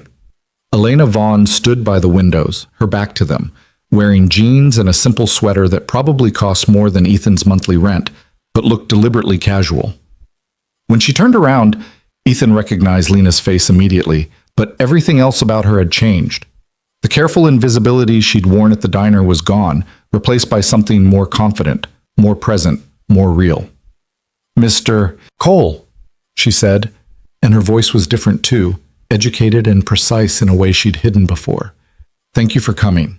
I owe you an explanation and an apology, though I'm not sure in which order." "Start with the truth," Ethan said. "Who are you, really, and what the hell am I in the middle of?" Elena gestured to a seating area with furniture that was probably designed by someone famous and uncomfortable in that way expensive things often were. She waited until they were all seated before speaking. "My name is Elena Vaughn. My father is Richard Vaughn, founder and CEO of Vaughn Technologies. I am, as you've probably already discovered, extremely wealthy and extremely sheltered and extremely tired of living a life where I never know if people are responding to me or to my last name." She paused, choosing her words carefully. 6 months ago, I decided to find out what my life would look like if I was just Elena. Nobody important, nobody special, just another person trying to get by. So I rented a cheap apartment under a fake name, got a job that paid minimum wage, and learned what it's like to worry about rent and groceries and whether I could afford to get sick. "Why?" David asked, his journalist instincts kicking in. "Because I sit on a board that makes decisions affecting thousands of workers I've never met. Because I donate millions to charities serving people whose lives I don't understand. Because I was tired of being theoretical about poverty and struggle and wanted to know what it actually felt like." Elena's voice tightened. "And because my father is in the middle of a hostile takeover attempt by a consortium of investors who think Vaughn Technologies should prioritize profits over everything else, including ethics, and I wanted to understand what happens to normal people when corporations make those kinds of decisions." Ethan was starting to see the shape of something larger. Victor Hale is part of that consortium. Victor Hale is the consortium's legal counsel and their point person for aggressive acquisition strategies, Elena confirmed. "He's also been pursuing me romantically for 2 years, despite my very clear and repeated rejections. My father thinks it's harmless. I think it's predatory. And when I refused his latest advance at a company event 3 months ago, he made it very clear that he doesn't handle rejection well." "So him being at that diner wasn't coincidence," David said. "I don't know." Elena's expression showed genuine uncertainty. "I've been so careful. New name, new neighborhood, no social media, no credit cards, nothing that could be traced back to who I really am. But Victor is the kind of man who hires private investigators and doesn't let go of things he thinks he's entitled to. It's possible he found me. It's also possible it really was just terrible luck that he happened to be there that night. Either way, when I grabbed your wrist, I painted a target on my back," Ethan said. "When you defended me, you did something most people wouldn't." Elena met his eyes directly. Everyone else in that diner looked away. They saw what was happening and chose their own safety over mine. But you stood up. You put yourself between me and someone who could hurt you in ways you couldn't even imagine. And now Victor is trying to destroy you, not because you actually did anything wrong, but because you embarrassed him, because you showed him that money and power don't make you immune to consequences. And you feel guilty, Ethan guessed. I feel responsible. There's a difference. Elena stood, pacing toward the windows. If you'd known who I was, you might have made a different choice. You might have calculated the risk differently. But I robbed you of that choice by hiding who I am, and now you're paying the price for my deception. I would have done the same thing, Ethan said quietly. Even if I'd known. Even if I'd known everything. Because the calculation doesn't change based on who someone is. It changes based on whether they need help and whether I can provide it. Elena turned back to him, and there was something raw in her expression. Most people don't think like that. Most people haven't seen what I've seen. The silence that followed was heavy with things unsaid. Finally, David cleared his throat. So what happens now? Victor Hale is coming after Ethan with everything he has. How do we stop him? We don't stop him, Elena said. We let him attack. We let him file his lawsuits and spread his lies and do all the things he's planning to do. And while he's busy trying to destroy Ethan, we gather evidence about his pattern of harassment, his history of using legal threats to silence victims, and his role in the hostile takeover attempt against my father's company. Then, when he's fully committed, when he thinks he's won, we expose everything publicly and systematically dismantle both his reputation and his legal strategy. That's a big risk, David pointed out. If something goes wrong, Ethan could end up in jail or bankrupted or both. Which is why Margaret Chen is one of the best attorneys in the country, and why we're giving her unlimited resources to fight this battle. Elena looked at Ethan. I won't lie to you. This is going to be brutal. Victor will dig into every aspect of your life. He'll find mistakes you've made, relationships that ended badly, moments you're not proud of. He'll try to paint you as everything from a violent criminal to an unfit father. And he'll do it all very publicly, very aggressively, betting that you'll break before he does. And if I don't break, then we win. Not just the legal case, but something more important. We prove that ordinary people can stand up to bullies with unlimited resources. We show that doing the right thing doesn't have to mean being destroyed for it. And we make Victor Hale an example of what happens when powerful people think they're above consequences. Ethan thought about Sophie, about the life he was trying to build for her, about whether he could afford to be the symbol of something larger than his own survival. But he also thought about the other waitresses Victor had probably harassed, the other people he'd probably threatened, the pattern of behavior that continued because no one had the resources to stop it. What do you need from me? Courage, honesty, willingness to let us fight this battle publicly instead of accepting a quiet settlement. Elena sat back down across from him. Victor will offer you money to go away. A lot of money, probably. Enough to solve your immediate problems and give Sophie a better life. But that money will come with a price, your silence. An NDA that prevents you from ever speaking about what happened, that erases the truth in exchange for financial security. And if I take it, then Victor learns he can assault women and threaten witnesses and use the legal system as a weapon, and the only consequence is writing a check. Then he does it again to someone else who might not have a billionaire's daughter willing to fight back. Then the pattern continues. Elena's voice was steady but intense. I'm asking you to turn down financial security for you and your daughter in order to fight for something abstract and difficult and maybe impossible. I'm asking you to trust that doing the right thing will somehow work out, and I know how unfair that is. Ethan looked at David, who shrugged helplessly. Then he thought about Sophie and the rainbow she'd drawn, about Mrs. Chen and her kindness, about Carl at the warehouse who'd stood by him when it would have been easier not to. He thought about all the ordinary people who made small choices every day to be decent when the world rewarded the opposite. I'll do it, he said, but I have conditions. Elena raised an eyebrow, a gesture that reminded Ethan powerfully of Margaret Chen. Name them. First, Sophie's protection is non-negotiable. Whatever happens, my daughter stays out of this. No investigators near her school, no media attention, nothing that makes her a target. Agreed. We'll have security monitoring her school and your apartment building. Discreet, invisible, but present. Second, I want regular updates on everything that's happening. No lawyer games, no information kept from me to protect me. This is my life. I deserve to know what's being done with it. You'll have full access to all strategy sessions and case files. Third, when this is over, however it ends, I want the truth published. Not spin, not public relations, not a carefully managed narrative. The actual truth about what happened and why. Even if it makes me look bad. Even if it's complicated. Elena smiled, and it was the first time Ethan had seen genuine warmth in her expression. You sound like someone who's been lied to by people claiming to protect you. I've been in situations where the truth got classified for national security, Ethan said, where the official story was very different from what actually happened. I'm done with that. If we're fighting for something, we're fighting for the truth. All of it. Deal. Elena extended her hand and they shook on it, a gesture that felt strangely formal given everything they'd just discussed. Then her expression shifted to something more serious. There's one more thing you need to know. Tomorrow morning, Victor's media campaign is going to intensify significantly. He's arranged for interviews with 3 different news outlets, all of them featuring a carefully edited version of the security footage that makes you look violent and aggressive. He's also planning to hold a press conference where he'll announce the civil suit and frame himself as a victim of random violence. So we need to get ahead of the story, David said, his mind already working on strategy. We need to do more than that. We need to completely change the narrative before he can establish his version as truth. Elena pulled out her phone and sent a message to someone.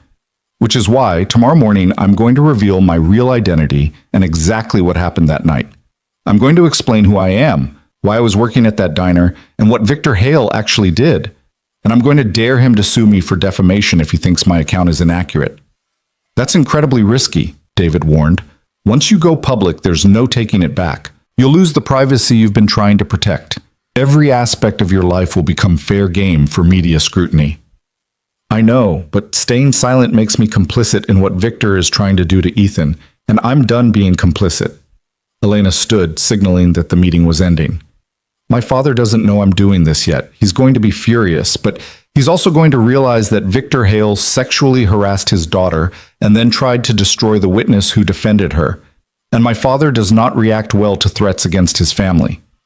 Ethan stood too, feeling like he'd just agreed to something far larger and more complicated than he'd understood.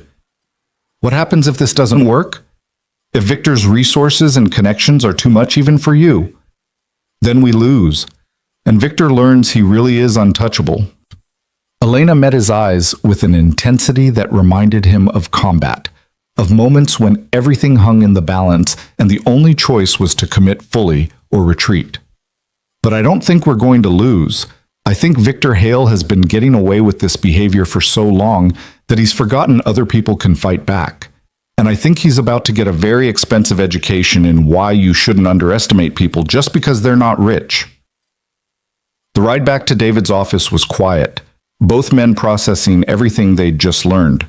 When they finally pulled up outside the public advocacy clinic, David turned to Ethan with an expression somewhere between excitement and terror. You realize we just agreed to go to war with one of the most powerful corporate attorneys in the city, backed by a consortium of investors who probably have connections everywhere from City Hall to the police department to the media. I've been to war before, Ethan said. At least this time the enemies are wearing suits instead of carrying rifles. Don't underestimate how dangerous people in suits can be. They might not shoot you, but they can destroy your life just as effectively. David paused, then smiled slightly. But they've never fought someone who has a $9 billion ally who's tired of playing nice. This is going to be interesting. Ethan made it home just after midnight.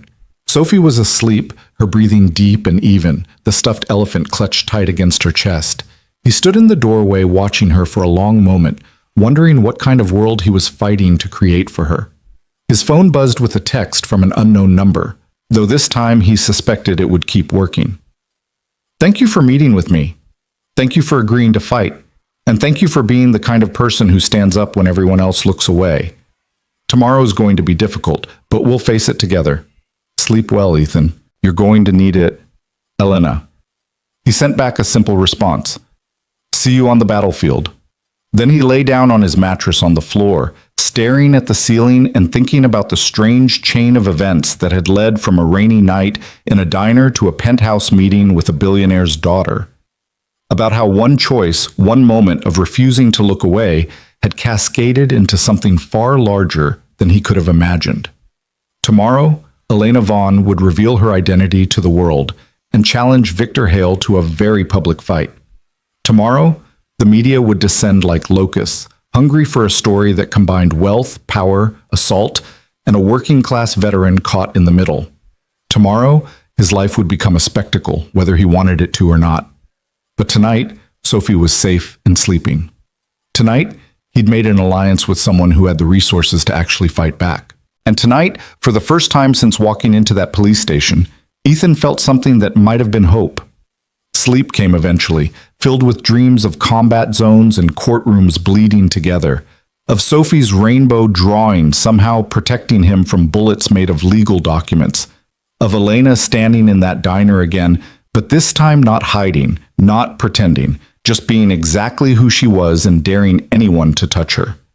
When he woke to his alarm at 5:30, the city was still dark and quiet, holding its breath before the storm that was about to break.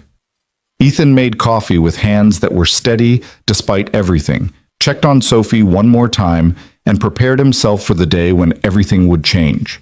His phone was already filling with notifications. Elena's press conference was scheduled for 9 a.m.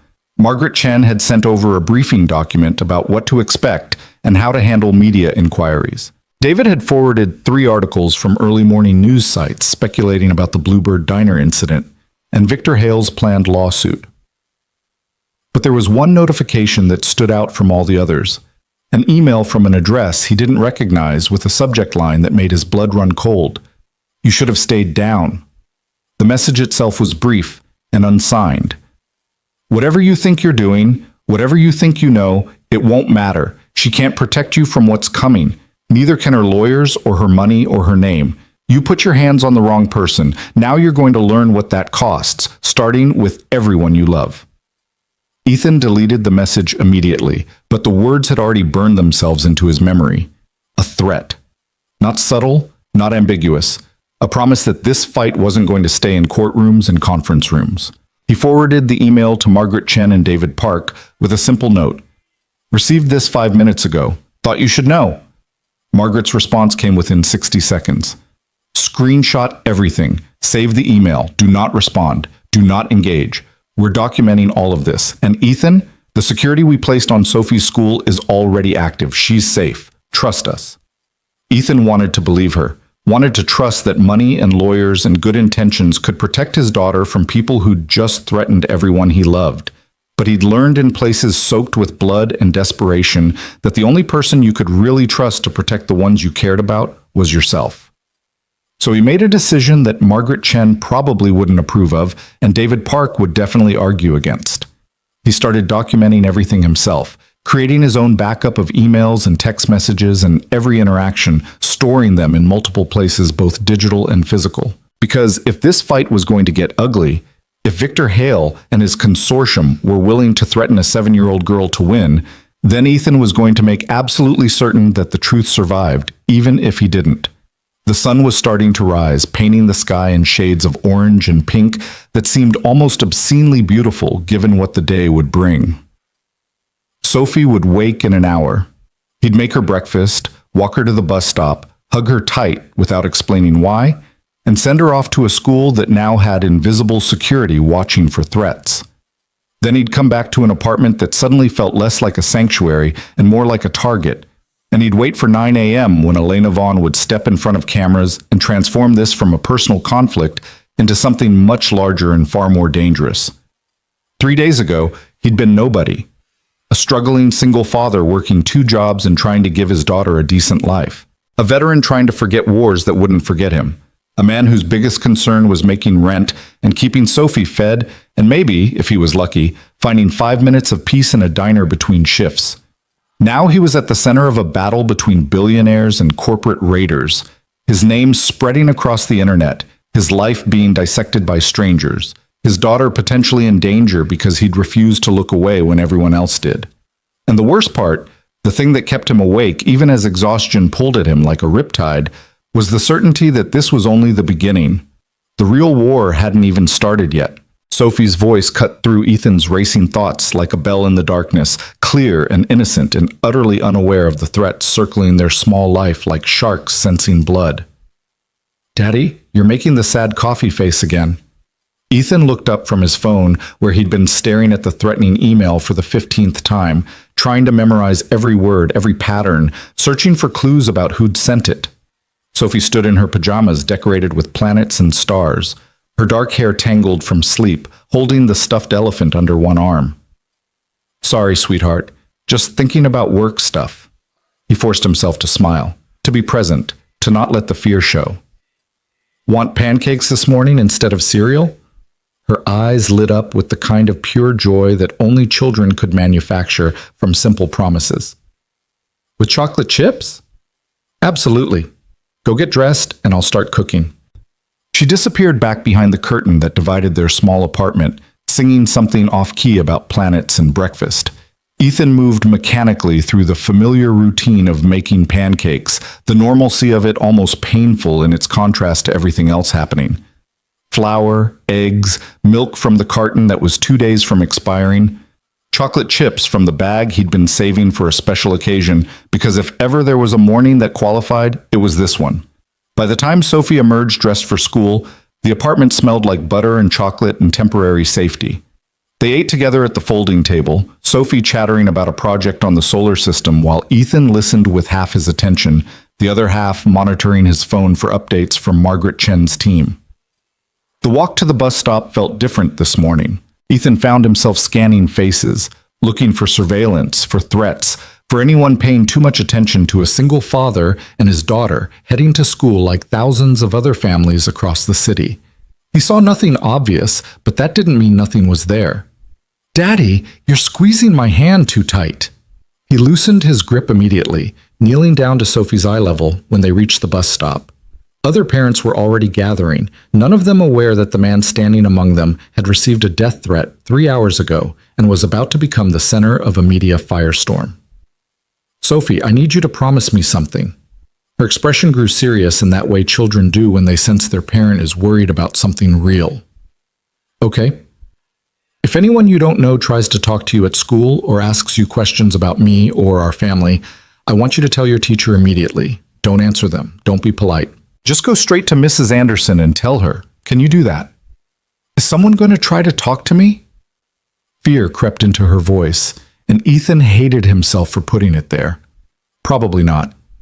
But I want you to know what to do just in case. Like we practice fire drills even though there's probably not going to be a fire. It's just being prepared." Sophie considered this with the gravity of someone weighing serious matters. "Are you in trouble, Daddy?" "I did the right thing, and sometimes when you do the right thing, it makes people upset. But I promise you, everything is going to be okay." "You always say that." "Because it's always true. Eventually." The school bus rumbled up, its yellow paint bright against the gray morning sky. Sophie hugged him tight, her small arms fierce around his neck, and whispered, "Love you, Daddy, even when you make the sad coffee face." Then she was gone, climbing onto the bus with her backpack and her elephant and her innocent trust that her father could protect her from anything. Ethan watched the bus pull away, wondering if he'd just lied to his daughter or made a promise he could actually keep. His phone buzzed. Margaret Chen. "Press conference in 90 minutes. You should watch it live. The link is in this email. Prepare yourself. It's going to be intense." The walk back to his apartment took him past the diner where this had all started. The Bluebird was closed at this hour, its windows dark, the neon sign turned off. Someone had taped a handwritten note to the door, closed until further notice due to unforeseen circumstances. Even the location itself had become collateral damage. Inside his apartment, Ethan opened his laptop and pulled up the live stream link Margaret had sent. The screen showed an empty podium in what looked like a hotel conference room, professional camera angles, a backdrop with the Vaughn Technologies logo. The chat beside the video was already filling with speculation and commentary from people who had no idea what they were about to witness. At exactly 9 a.m., Elena Vaughn walked into frame. She wore a simple navy suit that probably cost thousands of dollars, but looked understated, professional. Her hair was pulled back, her makeup minimal, her expression composed in a way that suggested steel underneath the polish. She looked nothing like Lena from the diner, and everything like the heiress to a technology empire. Behind her, slightly to the side, stood Richard Vaughn. Ethan recognized him from business magazines and news articles, a man in his 60s with silver hair and the kind of presence that filled rooms without effort. His expression was difficult to read, somewhere between proud and furious. Elena stepped up to the podium, adjusted the microphone, and looked directly into the camera with eyes that Ethan remembered from that night in the diner when she'd been terrified and trapped, and trying to maintain her composure. "Good morning. My name is Elena Vaughn, and I'm here to tell you about what happened to me 4 nights ago at a diner called the Bluebird." The chat beside the video exploded with comments, the view count jumping from hundreds to thousands in seconds. Elena didn't pause, didn't acknowledge the sensation she was creating. "For the past 6 months, I've been living under an assumed name, working a minimum wage job, trying to understand what life looks like for the millions of Americans who don't have the advantages I was born with. I rented an apartment I could barely afford. I worried about making rent. I learned what it feels like to be invisible, to be dismissed, to be treated as less than by people who saw only my uniform and not my humanity." Her voice was steady, measured, but there was emotion underneath it the cameras couldn't quite capture, but somehow transmitted anyway. 4 nights ago, a man came into the diner where I was working. His name is Victor Hale. He's a corporate attorney, a man of significant wealth and influence, and someone who has been pursuing me romantically despite my repeated rejections for over 2 years. I don't know if he recognized me that night, or if his behavior was simply how he treats all service workers, but what I do know is that he harassed me, grabbed my wrist when I tried to walk away, and refused to release me when I asked him to stop. The conference room was absolutely silent, except for Elena's voice. In the background, Richard Vaughn's expression had shifted to something cold and dangerous. No one in that diner moved to help me. Not the other customers, not the manager, nobody. Everyone saw what was happening and chose their own safety over mine. Everyone except one man, a single father named Ethan Cole. A veteran who was sitting in the corner drinking coffee between work shifts stood up and asked Victor Hale to let me go. When Victor refused and became aggressive, Ethan defended both of us with exactly the amount of force necessary to end the threat and no more. Elena pulled out her phone, swiped a few times, and the screen behind her lit up with security footage from the diner. Not the edited version Victor's team had been shopping to news outlets, but the complete uncut recording with timestamps and crystal clear audio. This is the actual footage from that night. Not edited, not manipulated, exactly what happened in chronological order. I'm releasing this to all media outlets immediately so you can see for yourselves what occurred. The footage played on the screen behind her. Ethan watched himself on camera, saw the confrontation unfold from a different angle, heard his own voice saying, "Let her go," with that calm certainty that seemed to come from someone else. He saw Victor's hand on Elena's wrist, saw her trying to pull away, saw the moment when Victor reached for him and he defended himself with controlled precision. When the footage ended, Elena continued speaking. In the days following that incident, Victor Hale has launched a coordinated campaign to destroy Ethan Cole's life. He's filed a $5 million lawsuit for assault despite being the aggressor. He's contacted Ethan's employer trying to get him fired.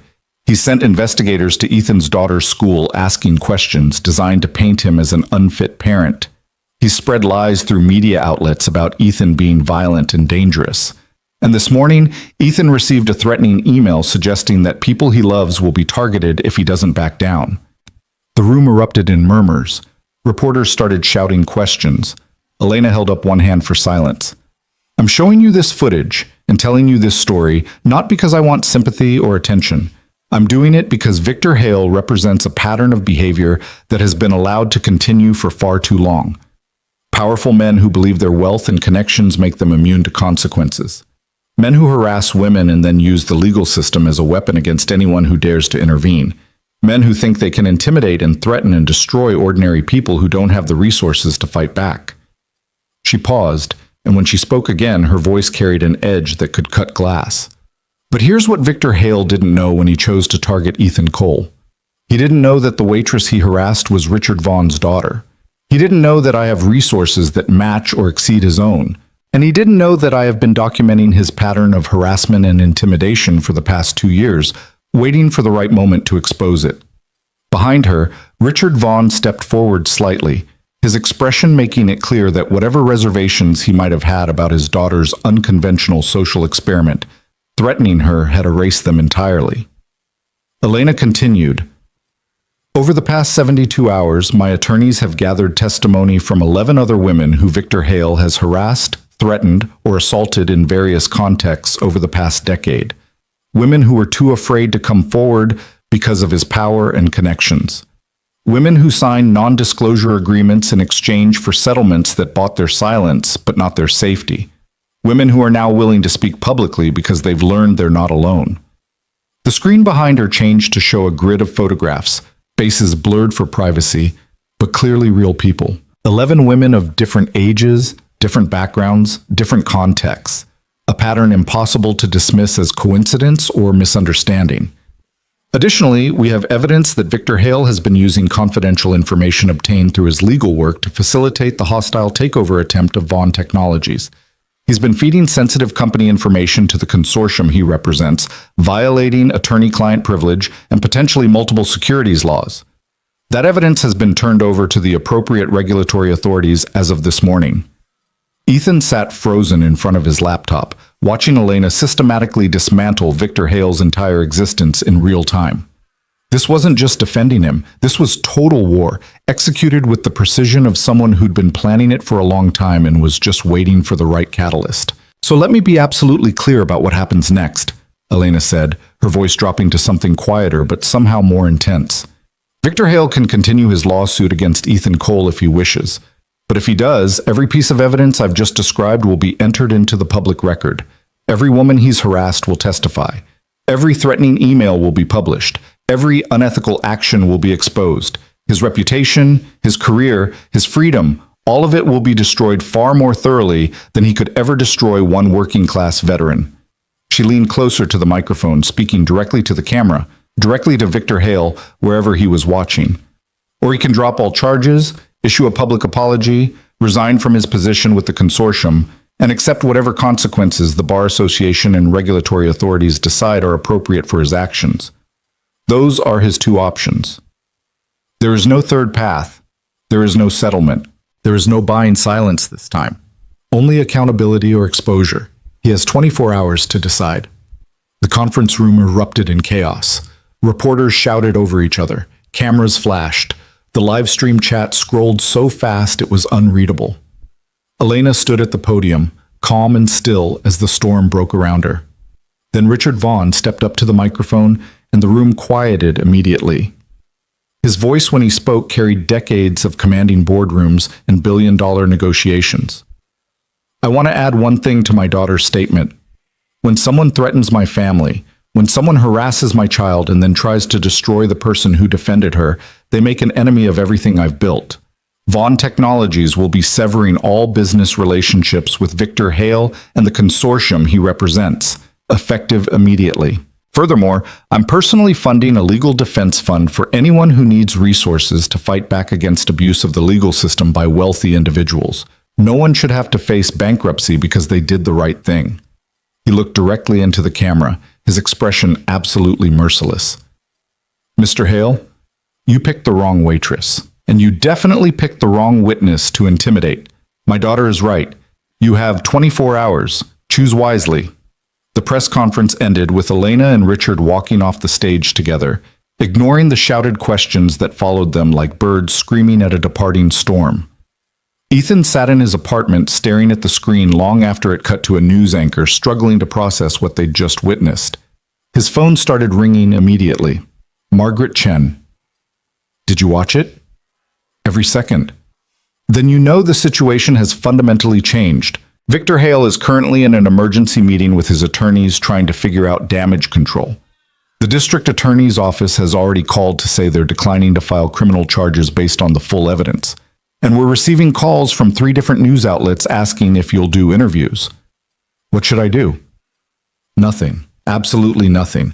Let the story breathe. Let people process what Elena just revealed. Your silence right now is more powerful than anything you could say. Margaret's voice softened slightly. How are you holding up? I feel like I just watched someone drop a nuclear bomb to defend me. That's an accurate assessment. Elena Vaughn doesn't do anything halfway. When she commits to a battle, she commits completely. A pause. The threatening email you received this morning? We traced the IP address. It came from a computer at Victor Hale's law firm. He's not just going down for harassment. He's going down for witness intimidation, which is a criminal offense. Ethan felt something loosen in his chest, some knot of fear he'd been carrying since reading those words about everyone he loved. Sophie's safe? Sophie's safe. The school has been briefed by our security team. She's being watched by people who are very good at staying invisible. Nobody's getting near her. After Margaret hung up, Ethan sat in the quiet of his apartment listening to the city wake up outside his window. Somewhere out there, Victor Hale was watching his entire life collapse. Somewhere out there, 11 women were probably feeling the complicated mixture of vindication and trauma that came with finally being believed. Somewhere out there, Elena Vaughn was dealing with the consequences of sacrificing her privacy to protect a stranger.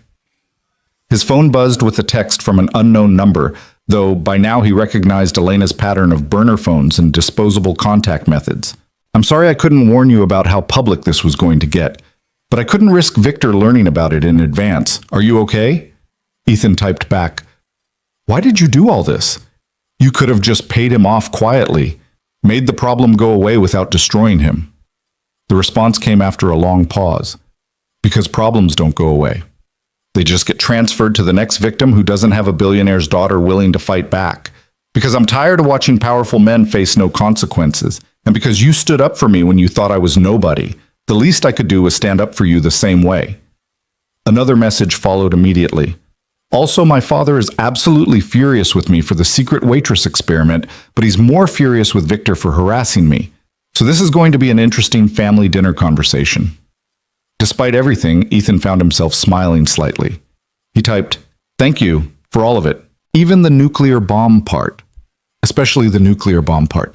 Sometimes the only way to stop bullies is to show them they're not the most dangerous person in the room. How's Sophie? Safe? At school, completely unaware that her father is currently trending on social media. Let's keep it that way as long as possible. She doesn't need to know about any of this until it's over. The day crawled forward with agonizing slowness. Ethan tried to work his shift at the warehouse, but Carl sent him home after 20 minutes, pointing out that having media vans camped outside was bad for business, and Ethan's mind was clearly elsewhere anyway. Take the week off, Carl said. Paid, and don't argue with me. You stood up for someone who needed help. I'm not going to punish you for that, and I'm definitely not going to make you work while dealing with all this. Ethan spent the afternoon in his apartment, avoiding social media but unable to avoid the news coverage that was spreading like wildfire. Elena's press conference was being replayed on every major network. Legal experts were analyzing Victor Hale's position, most of them agreeing that his situation was essentially hopeless. Business reporters were discussing the implications for the Vaughn Technologies takeover attempt, which was apparently collapsing now that its legal architect had been publicly exposed as a serial harasser. And then there were the think pieces, the hot takes, the commentary from people who'd never been in a diner facing down a drunk businessman but had very strong opinions about what Ethan should have done differently. Some called him a hero. Others questioned whether physical intervention was appropriate. A few suggested the whole thing was staged, a conspiracy between Elena and Ethan to destroy Victor Hale for unrelated reasons. Ethan stopped reading after the fifth article suggested he was probably in a romantic relationship with Elena, and this was all some elaborate scheme to extort money from Victor. The internet's capacity for creative fiction apparently had no limits. At 3 p.m., his phone rang with a number he didn't recognize. He almost didn't answer, but something made him pick up. Mr. Cole, my name is Thomas Wright. I'm a senior partner at Victor Hale's law firm. I'm calling to inform you that Mr. Hale has decided to drop all legal actions against you, effective immediately. He will be issuing a public apology this evening and resigning from his position with several clients, including the consortium attempting to acquire Vaughn Technologies. The words should have brought relief, but instead Ethan felt only a hollow kind of satisfaction.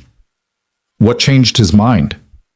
I suspect it was the 11 women prepared to testify about his pattern of behavior, or the evidence of attorney-client privilege violations, or the witness intimidation charges, or possibly the realization that fighting Elena Vaughn and Richard Vaughn simultaneously was a battle he could not win.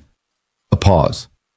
For what it's worth, Mr. Cole, you did the right thing that night. I wish more people had your courage. You worked with him for years. Did you know? The silence on the other end was answer enough. Finally, Thomas Wright said quietly, I suspected, but suspecting and acting on those suspicions are different things, and now I have to live with that choice. Congratulations on your victory, Mr. Cole. I hope it brings you some measure of peace. The call ended. Ethan sat holding his phone, thinking about all the people who'd suspected, who'd looked away, who'd chosen their own comfort over someone else's safety. Thinking about how many Lenas there might have been before this one, how many times Victor Hale had gotten away with it because no one with resources to fight back had witnessed it. By the time Ethan met Sophie at the bus stop that afternoon, the first wave of media frenzy had begun to recede. Victor Hale's public apology was scheduled for 6 p.m. The Bar Association had announced an investigation. The SEC was looking into the securities violations, and 11 women were finally being believed after years of forced silence. Sophie bounced off the bus, chattering about her solar system project, completely unaware that her father had just been at the center of a battle that had destroyed a powerful attorney's entire career. She showed him a drawing of Jupiter with too many moons, and he told her it was perfect. That evening, they made spaghetti together in their tiny kitchen, Sophie standing on a chair to help stir the sauce while Ethan's phone buzzed continuously with messages from reporters, from David Park celebrating the victory, from Margaret Chen forwarding legal documents confirming that all charges had been dropped, and one message from Elena. It's over. You're free. Victor Hale just held his press conference apologizing and resigning from everything. The criminal investigation is proceeding based on the evidence we provided. And most importantly, Sophie never has to know how close this came to destroying your life. Thank you for being someone worth fighting for. Ethan typed back. Thank you for being someone who fights. Not everyone with your resources would have used them this way. Not everyone with your courage would have stood up in that diner. I think we're even. After dinner, after Sophie's homework was done and her teeth were brushed and she was tucked into bed with her elephant, Ethan finally allowed himself to sit down and process everything that had happened. 4 days ago, he'd been nobody, a struggling single father trying to survive. Now he was the center of a national news story, the catalyst that had brought down a powerful attorney, the symbol of standing up to bullies with resources. But tomorrow, he'd go back to being nobody again. Back to working at the warehouse, back to worrying about rent and groceries, back to the ordinary struggles of ordinary life. And somehow, that felt exactly right. His phone buzzed one last time. David Park. Just got word that 3 different organizations want to hire you for security positions based on your handling of the diner situation. All of them pay better than the warehouse. Also, someone wants to option your life rights for a movie, which is insane but potentially lucrative. Call me tomorrow. We should talk about your future. Ethan smiled slightly, set the phone aside and looked around his small apartment with its secondhand furniture and Sophie's rainbow drawing still taped to the refrigerator. A future that involved better pay and actual security sounded good. A future where Sophie didn't have to worry about whether they could afford rent sounded even better. But the real victory, the one that mattered more than money or job offers or media attention, was simpler than that. He'd done the right thing, and for once, the right thing hadn't destroyed him. For once, standing up for someone who needed help had actually worked out. For once, the good guys won. The weeks that followed Victor Hale's public downfall moved with the strange rhythm of a life transforming in ways Ethan hadn't anticipated. Some changes came quickly, arriving like summer storms that reshaped the landscape in hours. Others crept in slowly, small shifts that accumulated into something significant only when he looked back and realized how far he'd traveled from that rainy night in the diner. The first major change came 3 days after Elena's press conference, when Ethan sat across from Marcus Chen, head of security for a mid-sized tech company that had been courting him since David Park forwarded his contact information. Marcus was in his 50s, former military himself, with the particular bearing of someone who'd seen combat and carried those lessons into civilian life. I'll be honest with you, Mr. Cole. Marcus said, reviewing Ethan's application with careful attention. We need someone who understands threat assessment, who can make decisions under pressure, and who has the judgment to know when intervention is necessary versus when observation is sufficient. What you did at that diner demonstrates all three qualities. I just did what anyone should have done, Ethan said, uncomfortable with the praise he'd been receiving from strangers who seemed to think defending someone made him extraordinary rather than just decent. Except almost nobody does it. That's the problem. Marcus set down the application. We've had 3 incidents in the past year where employees were harassed or threatened, and security personnel either didn't notice or didn't consider it their responsibility. I'm building a team that understands protection isn't just about physical security systems. It's about creating an environment where people feel safe enough to do their work without looking over their shoulders. The salary Marcus offered was nearly double what Ethan made at the warehouse, with benefits that included health insurance that actually covered things, and enough paid time off that he might occasionally take Sophie somewhere beyond the local park. It was the kind of financial stability that had existed only as abstract possibility before, something other people had but never him. There's one condition, Marcus added. The position requires occasional evening and weekend work. We'd need flexibility from you, which I understand might be difficult with a young daughter. Ethan thought about Sophie, about the delicate balance of childcare and work schedules that defined his life. I'd need to arrange backup care for those times. My neighbor, Mrs. Chen, helps when she can, but she's not always available. The company has a childcare assistance program. We can help subsidize reliable care or provide on-site options during evening events when you need to be present. Marcus smiled slightly. We're trying to build a workplace that accommodates actual human lives. Not just the fantasy version where everyone is available 24/7 with no other responsibilities. Ethan accepted the position before he could second-guess himself into finding reasons why it wouldn't work. The conversation with Carl at the warehouse the next day was easier than expected. I figured this was coming, Carl said, not unkindly. You've got better options now. Can't say I'm happy to lose you, but I'd be a jerk to stand in your way. You've earned this, Cole. The job doesn't start for 2 weeks. I can stay until then, help train whoever replaces me. Appreciate that. But take a few days first, spend time with your kid. Sleep past 5 a.m. for once. You look like you haven't had a full night's rest since this whole thing started. Carl was right. Ethan had been operating on adrenaline and anxiety for so long that his body had forgotten what actual rest felt like. That night, after telling Sophie about his new job in terms she could understand, Daddy's going to help keep people safe at their work. He slept for 10 uninterrupted hours and woke feeling almost human. The second major change came from an unexpected source. Detective Sarah Morrison called one afternoon while Ethan was helping Sophie with a math worksheet that had defeated them both with its bizarre word problems about trains traveling in opposite directions. Mr. Cole, I wanted to update you on Victor Hale's situation. The criminal investigation has expanded significantly based on evidence that surfaced during the Bar Association's inquiry. What kind of evidence? The kind that suggests Mr. Hale's behavior was more extensive and more calculated than even Ms. Vaughn's team initially realized. We've identified 17 additional victims beyond the 11 who came forward publicly. Some of these incidents date back over 15 years. We're building a case that includes multiple counts of assault, harassment, witness intimidation, and abuse of his position as an attorney. Ethan felt something cold settle in his stomach. 17 more women. 17 more people who'd been hurt and silenced, who'd carried that weight alone because speaking up seemed impossible against someone with Victor's resources. Will they all have to testify? Some will.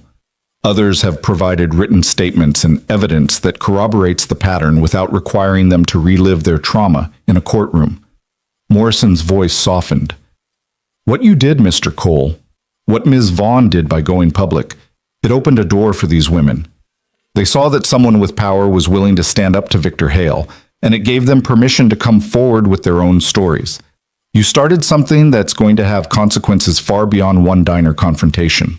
After the call ended, Ethan sat staring at Sophie's math worksheet without seeing it.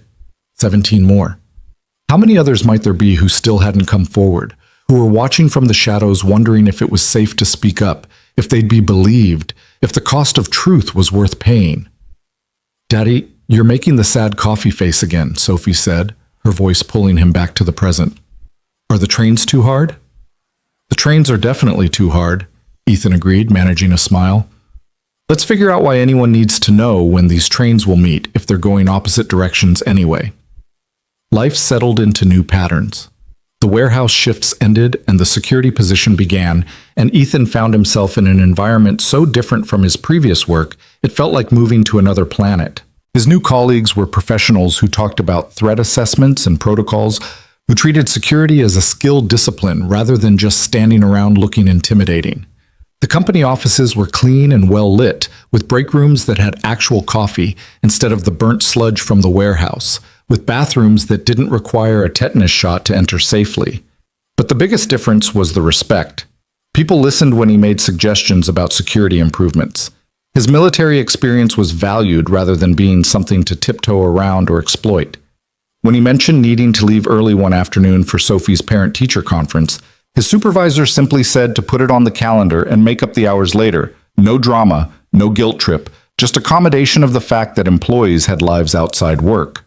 The parent-teacher conference itself brought its own revelation. Mrs. Anderson, Sophie's teacher, was a woman in her early 40s with the particular warmth that suggested she'd chosen teaching because she actually liked children, rather than just tolerating them for a paycheck. "Sophie is doing wonderfully this year," Mrs. Anderson said, pulling out a folder of Sophie's work. "Her reading comprehension has improved significantly, her math skills are right on track, and she's very well liked by her classmates." "That's great to hear." Ethan relaxed slightly, the parental anxiety that preceded every school meeting dissipating. "There is one thing I wanted to mention, though nothing concerning." Mrs. Anderson pulled out a drawing, one of Sophie's characteristic works with bright colors, an enthusiastic disregard for realistic proportions. This one showed two figures standing together, one tall and one small, both holding hands. Above them, Sophie had written in careful letters, "My daddy is a hero because he helps people who are scared." Ethan stared at the drawing, something tight forming in his throat. "She did this during a lesson about community helpers," Mrs. Anderson explained. "She talked about how you stood up for someone who needed help, even though it was hard.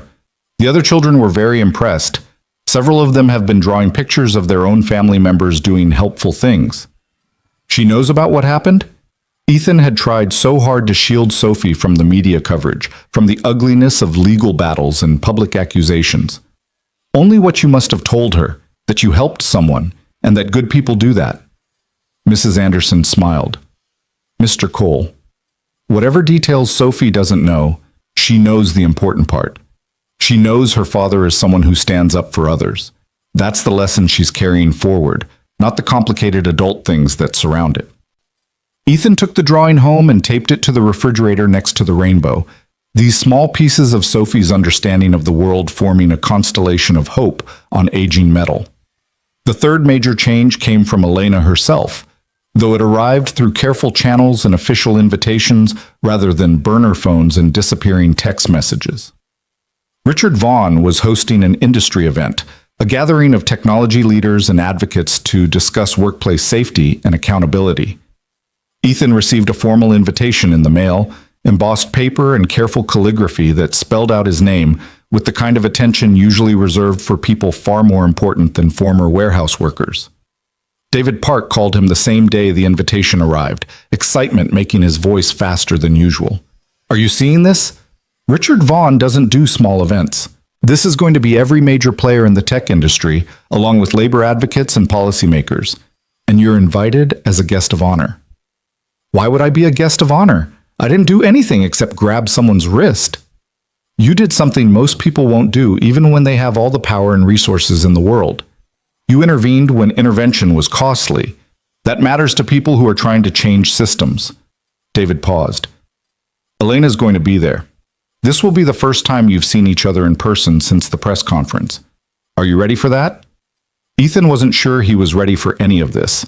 The invitation sat on his folding table for 3 days while he debated whether attending would be stepping into a world where he didn't belong or accepting recognition he'd earned. Finally, Sophie made the decision for him. Is that a fancy party invitation? She asked, pointing at the embossed envelope while Ethan was making dinner. Sort of. It's a work event. Do you have fancy work clothes? Not really. Sophie considered this seriously.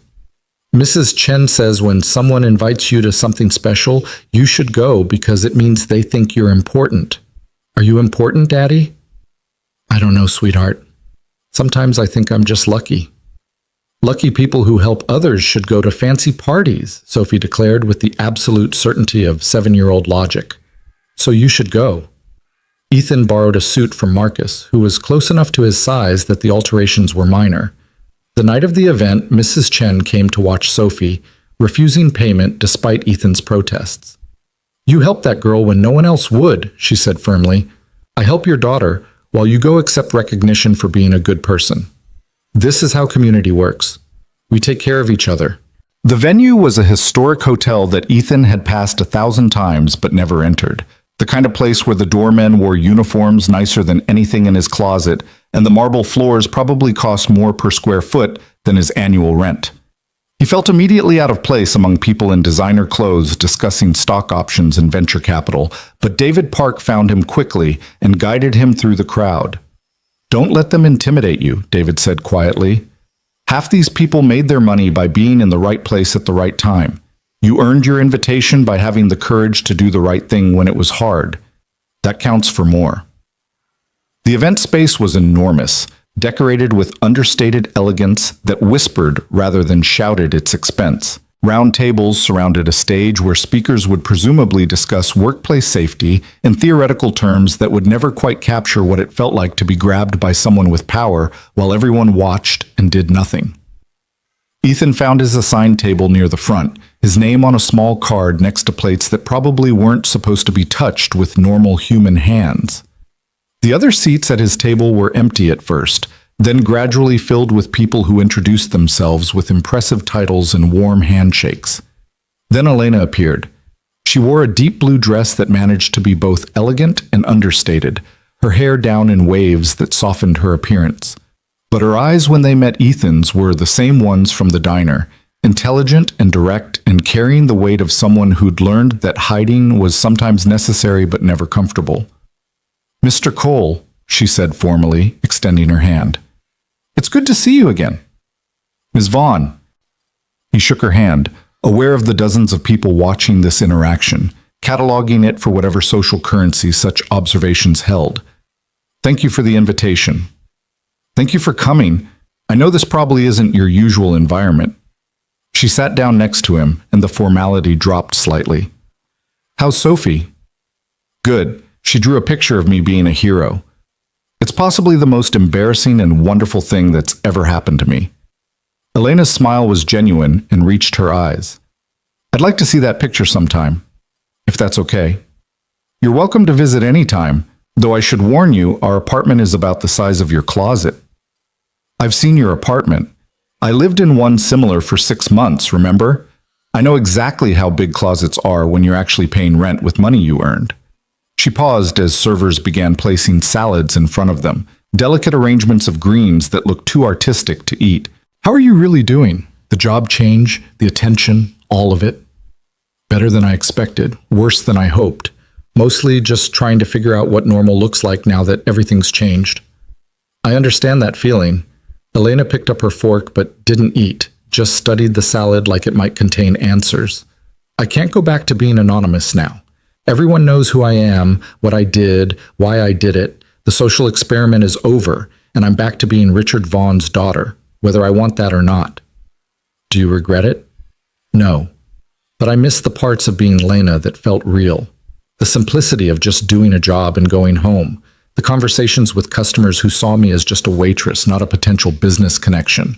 The way people treated me when my last name didn't matter. She finally took a bite of salad, chewed thoughtfully. But I don't regret exposing Victor. And I don't regret that 11 women, 17 women, however many there end up being, finally get to tell their truth without being destroyed for it. The dinner proceeded through multiple courses, each more elaborate than the last, while speakers took the stage to discuss workplace safety initiatives and accountability measures.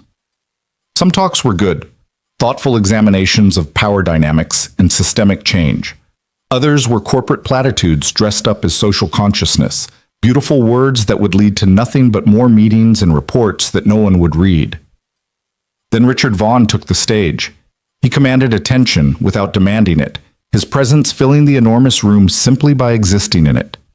When he spoke, his voice carried the authority of someone who'd built an empire, but also the humility of someone who'd learned that empires meant nothing if the people within them weren't protected.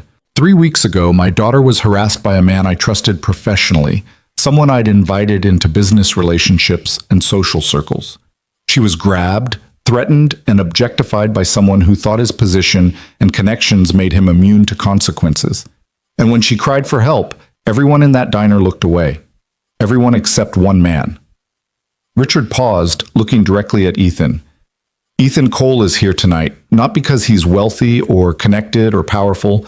He's here because when he saw someone who needed help, he didn't calculate the risks or consider the costs. He simply acted. And in doing so, he exposed a pattern of abuse that had continued for over 15 years, affected dozens of women, and persisted because good people chose silence over action. The room was absolutely quiet except for Richard's voice. We talk a lot in this industry about disruption, about innovation, about changing the world. But the truth is, most of us are cowards when it counts. We see injustice and we look away because intervention is complicated, because it might cost us something, because we tell ourselves it's not our responsibility. Ethan didn't have the luxury of those excuses. He just had a choice between doing what was right and doing what was safe. He chose right. Richard gestured, and a screen behind him lit up with images, faces of women whose stories had emerged in the aftermath of Elena's press conference. Some were willing to be identified, their names and photographs shared with permission. Others were blurred, anonymous but present. These are the women Victor Hale hurt over 15 years. Each of them was isolated, alone, convinced that speaking up would cost them everything, and they were probably right. Until one man in a diner decided that protecting a stranger was more important than protecting himself. That single act of courage gave all of them permission to come forward, to tell their truth, to demand accountability. The screen changed to show statistics, numbers about workplace harassment, about how rarely it was reported, about how even more rarely consequences followed. Then it changed again to show a new initiative. Tonight, I'm announcing the Vaughan Foundation's Workplace Safety Initiative, a $100 million commitment over 5 years to provide legal support, advocacy, and protection for workers who face harassment, assault, or abuse. We're funding hotlines, legal clinics, advocacy organizations, and support systems. We're working with legislators to strengthen protections and close loopholes that allow abusers to escape consequences through settlements and non-disclosure agreements. The room erupted in applause. Richard waited for it to quiet. But money isn't enough. Systems aren't enough. What we need are more people like Ethan Cole, people who see wrong and refuse to look away. People who understand that doing the right thing is sometimes expensive and always worth it. People who remember that behind every statistic is an actual human being who deserves dignity and safety. Richard stepped away from the podium and walked directly to Ethan's table, extending his hand. Mr. Cole, on behalf of my daughter and everyone she's inspired to come forward, thank you. Your courage changed more lives than you'll ever know. Ethan stood, shook Richard's hand, and felt the weight of 1,000 eyes on him. He wanted to disappear, to deflect, to explain that he wasn't special or heroic, just someone who'd made a choice that any decent person should make. But Sophie's drawing flashed through his mind, her careful letters spelling out that her daddy was a hero, and he realized that maybe it didn't matter whether he felt heroic. Maybe what mattered was that a 7-year-old girl learned that helping people who were scared was what good people did. I just did what anyone should have done, Ethan said, his voice steady despite the attention. The real heroes are the women who came forward despite being afraid. They're the ones who deserve recognition. Then let's recognize all of you, Richard said, and the screen behind him changed again to show the full list of women who'd spoken up, whose courage had compounded and created something larger than any individual act. The rest of the evening blurred into conversations and handshakes, and people wanting to know his story, to tell him their stories, to explain how what he'd done had mattered in ways he hadn't anticipated. A woman in her 30s with tears in her eyes told him about being harassed at her last job and staying silent because she needed the paycheck. A young man described watching his mother suffer workplace abuse and feeling powerless to help. A corporate executive admitted that he'd witnessed harassment and convinced himself it wasn't his place to intervene, and how watching the diner footage had made him ashamed of his own cowardice.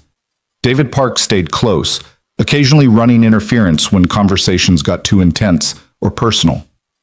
Elena drifted through the crowd, but kept returning to their table, her presence both commanding attention and somehow creating a buffer of space where Ethan could breathe. Near the end of the evening, when the formal program had concluded and guests were mingling with coffee and desserts that were probably too beautiful to eat, Elena guided Ethan onto a balcony overlooking the city. The night air was cool, traffic sounds drifting up from streets below, the city lights spreading in every direction like a map of millions of lives intersecting in ways they'd never fully understand. "I'm moving back into my real life," Elena said after a long moment of comfortable silence. "Back to board meetings and charity galas and all the things that come with being a Vaughn. But I'm doing it differently now. I know what minimum wage feels like. I know what it's like to worry about rent and whether I can afford to get sick. I know what it's like to be invisible, except when men decide to notice you. And I'm never forgetting those lessons." "What will you do with them?" "Change things. Use my position and resources to make sure other people don't have to face what I faced without support. Push my father's company to be better, to treat workers like humans instead of resources. Fund organizations that help people who don't have billionaire daughters to defend them." She turned to face him directly. "And stay connected to the reality of what life looks like for most people. No more pretending I understand poverty from the comfortable distance of wealth." "You could have just written checks," Ethan pointed out. "You didn't have to work in a diner and risk getting hurt to learn those lessons." "But I needed to. I needed to know, not just theoretically understand. There's a difference between sympathy and empathy, between helping from distance and actually inhabiting someone else's reality." Elena smiled slightly. "Plus, I'm apparently terrible at taking orders from customers. That was a useful thing to learn about myself." They stood together in companionable silence, two people whose lives had intersected in the most unlikely way and emerged on the other side changed in ways they were still processing. Below them, the city continued its endless movement, millions of stories unfolding simultaneously, most of them invisible to everyone except the people living them. "Sophie asked if you could visit sometime," Ethan said finally. "She wants to show you her planet drawings." "I'd like that. If it's really okay." "You're always welcome. Fair warning, though, our apartment doesn't have balconies with city views.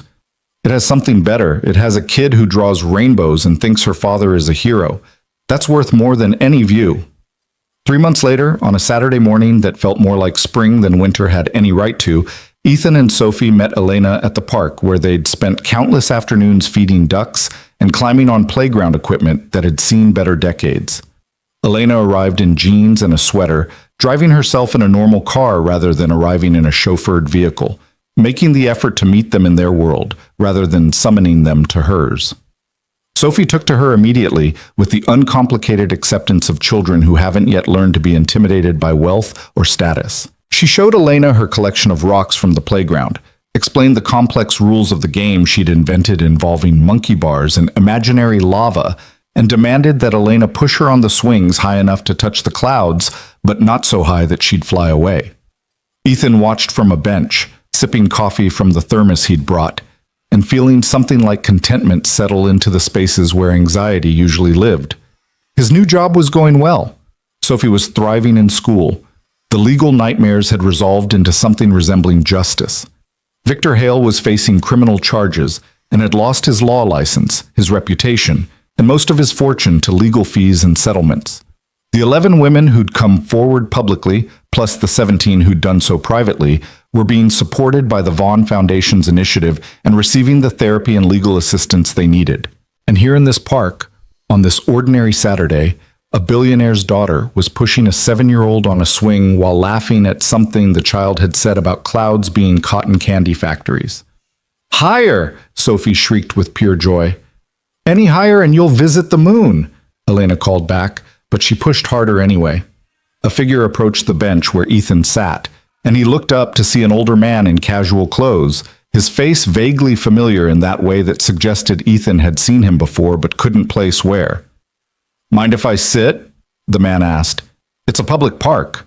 The man sat, pulled out his own thermos, and poured coffee that smelled considerably better than Ethan's grocery store brand. They sat in silence for a moment, watching Elena and Sophie, before the man spoke again. "My name is Harold Chen. We met once before, in a diner during a rainstorm." Recognition clicked into place. The old man at the counter, the first witness who'd spoken up, who'd said clearly and firmly what he'd seen despite it being easier to stay silent. "Mr. Chen, I wanted to thank you for speaking up that night. You didn't have to." "Yes, I did. Not legally, perhaps, but morally, absolutely." Harold sipped his coffee. "I'm 83 years old, Mr. Cole. I've lived through more history than most people read about. I've seen what happens when good people stay silent because intervention is uncomfortable. I've seen whole societies fall apart because everyone chose their own safety over collective responsibility." That seems pretty heavy for a diner confrontation.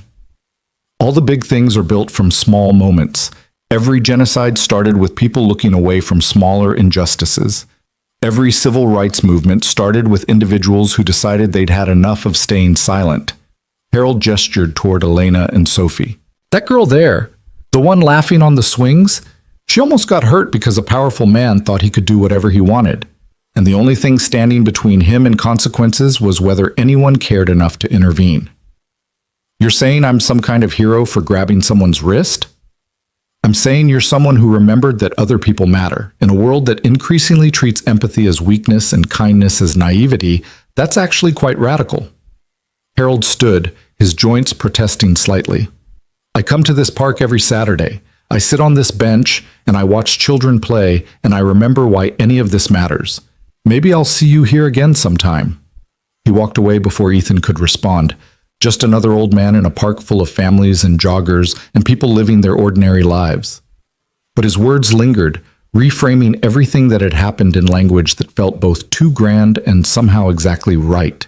Sophie and Elena returned from the swings, both slightly breathless, Sophie's cheeks flushed with exercise and joy. "Elena says she has a surprise," Sophie announced, "but she won't tell me what it is until you say it's okay." Ethan looked at Elena questioningly. "There's a program at the Science Museum," Elena explained. "It's an interactive exhibit about the solar system designed for kids Sophie's age. I thought maybe, if you're both free next Saturday, we could go together. My treat." Sophie's eyes went wide with the kind of excitement usually reserved for birthdays and holidays. "Can we, Daddy? Please?" "You don't have to do that," Ethan said to Elena. "I know I don't have to. I want to. Sophie's been teaching me about planets for the past hour, and I figure seeing them in 3 dimensions might be educational for both of us." Elena smiled. "Plus, I haven't been to a museum in months. I miss doing normal things with normal people." "We're not that normal," Sophie informed her seriously. "Daddy's a hero, and I can draw rainbows that have 8 colors instead of 7. That's pretty special." "You're absolutely right. I apologize for the error." Elena knelt down to Sophie's level. "So is next Saturday a date?" "It's a date!" Sophie threw her arms around Elena in an impulsive hug that made the billionaire's daughter's eyes go briefly wide with surprise before she hugged back. They spent the rest of the afternoon in the park, the 3 of them forming a strange little constellation in the chaos of families and joggers and people walking dogs. They had ice cream from a truck that had seen better years, the kind with freezer burn that somehow still tasted perfect on a day when everything felt right. They fed ducks with bread that Sophie insisted on breaking into exactly even pieces so no duck would feel left out. They lay on the grass looking at clouds, Sophie pointing out shapes while Elena and Ethan added increasingly ridiculous interpretations. "That one looks like a rabbit riding a motorcycle," Sophie declared. "I think it looks like a chef making spaghetti," Elena countered.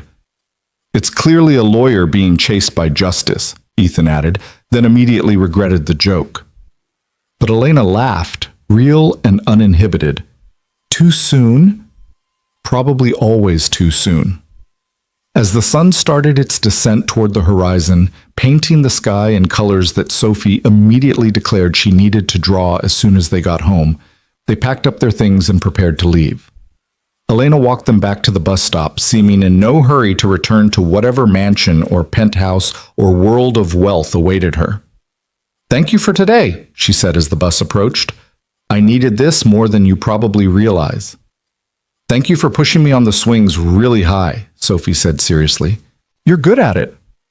After they boarded the bus and found seats, Sophie pressed her face against the window to wave at Elena, who waved back until the bus turned a corner and they lost sight of each other.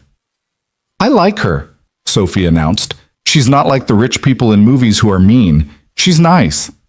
"She is nice," Ethan agreed. "Is she your girlfriend?" The question caught him completely off guard. "What?"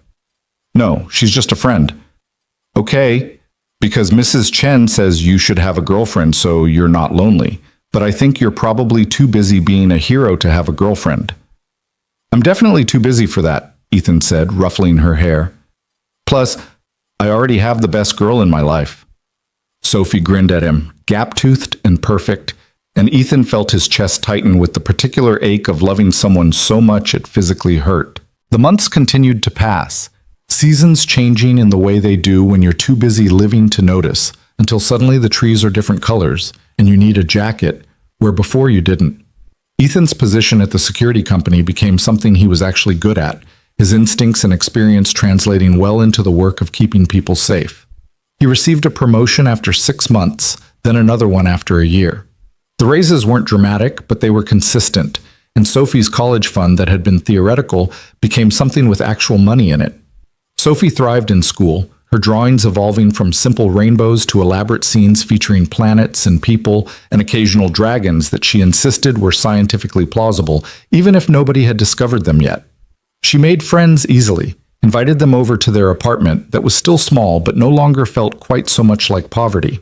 She joined the soccer team and was terrible at it but loved it anyway, and Ethan stood on sidelines with other parents cheering at games where the score was mostly theoretical. Elena became a regular part of their lives in a way that felt natural rather than forced. She showed up for Sophie's birthday with a telescope that was age-appropriate but clearly expensive, teaching Sophie how to find constellations while Ethan tried not to calculate how much it cost. She attended one of Sophie's soccer games and cheered enthusiastically despite having no idea what was happening. She had dinner at their apartment monthly, bringing groceries that she'd cook alongside Ethan in their tiny kitchen, the two of them navigating the limited space while Sophie did homework at the folding table. "You don't have to keep doing this," Ethan said one evening while they were making stir-fry with vegetables that were definitely organic and probably cost more than his weekly grocery budget. "Doing what?" Elena asked, focused on cutting peppers with the kind of precision that suggested she'd taken cooking classes. "Spending time with us. Playing normal. You've got important things to do, boards to sit on, companies to run. This is the most important thing I do all week." She looked at him directly, her knife pausing mid-cut. "You and Sophie remind me why any of the other stuff matters. The board meetings and initiatives and policy changes, they're all abstractions until I remember there are actual people whose lives they affect. People like you, working hard and trying to give their kids better futures. That's not playing normal. That's staying connected to what's real." From the other room, Sophie called out, "What's 6 times 7? I know we learned this, but my brain forgot." 42, they both answered simultaneously, then laughed. "Your brain didn't forget, it's just taking a break," Elena added. "Try writing out the 6s 7 times and adding them up." "That seems like more work than just remembering," Sophie complained, but the sound of her pencil on paper suggested she was doing it anyway. The legal aftermath of Victor Hale's actions continued to unfold in courtrooms and settlements, and consequences that accumulated slowly but inexorably. He was convicted on multiple charges of assault and harassment, receiving a sentence that combined prison time with probation and mandatory counseling that everyone knew wouldn't fix whatever fundamental brokenness made him think he was entitled to other people's bodies. His law license was permanently revoked. The consortium's takeover attempt of Vaughn Technologies fell apart completely, the investors scattering to pursue easier targets. But more importantly, the women he'd hurt received validation and support and compensation that could never erase what happened, but at least acknowledged it. Several of them started a nonprofit focused on supporting harassment victims in legal battles they couldn't afford to fight alone. Elena provided funding and connections, helping them build something sustainable that would outlast the news cycle.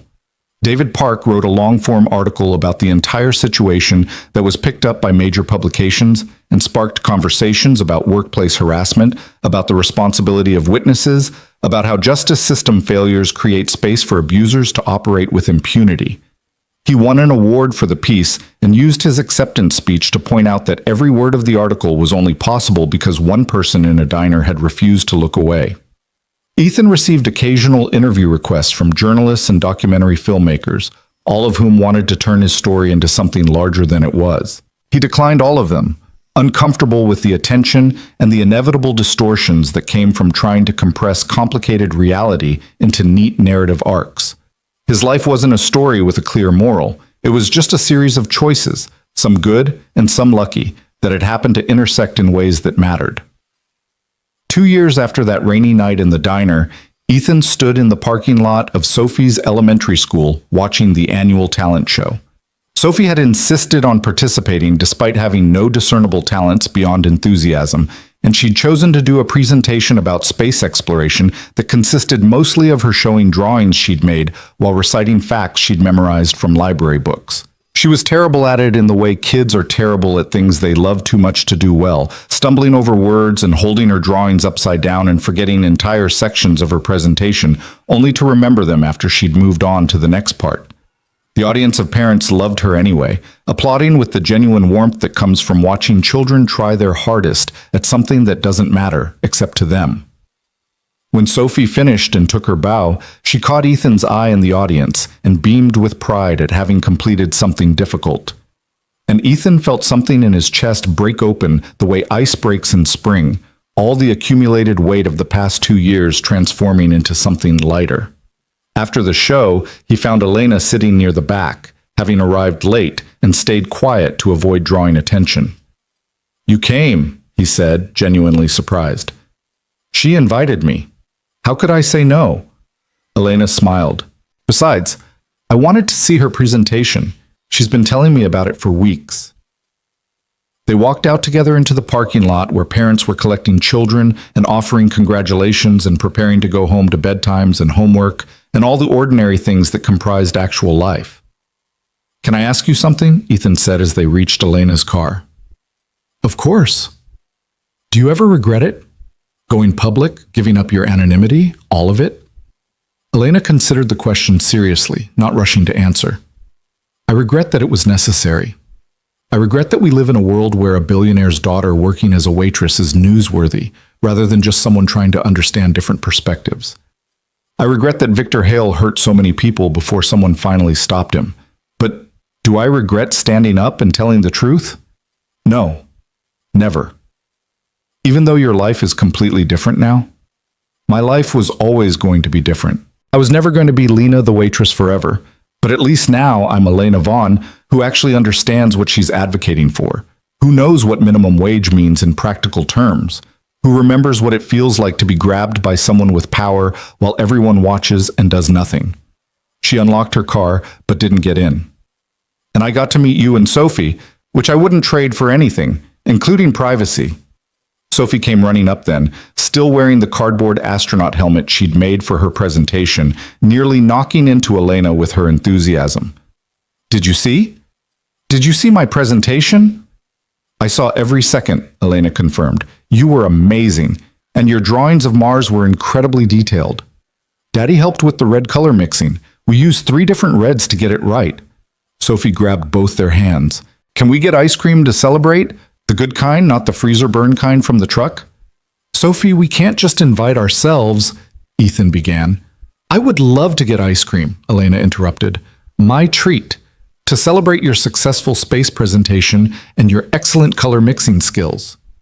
They went to an ice cream shop that was probably too expensive for casual Saturday visits, but that made each cone a small work of art. They sat at an outdoor table watching people walk by, Sophie chattering about her plans for next year's talent show, while ice cream dripped down her hand faster than she could lick it. "I think next year I'm going to do something about ocean animals," Sophie declared. "Because space is great, but we haven't explored the ocean enough either, and that seems unfair to the fish." "Very fair point," Elena agreed seriously. Ocean animals deserve equal representation in talent show presentations. Ethan sat watching the two of them discuss the relative merits of featuring octopi versus deep-sea jellyfish, and felt something like peace settle into the spaces where anxiety and fear had lived for so long. This wasn't the life he'd imagined when he was deployed overseas, when he was coming home to a marriage that was already ending, when he was working double shifts just to keep Sophie fed.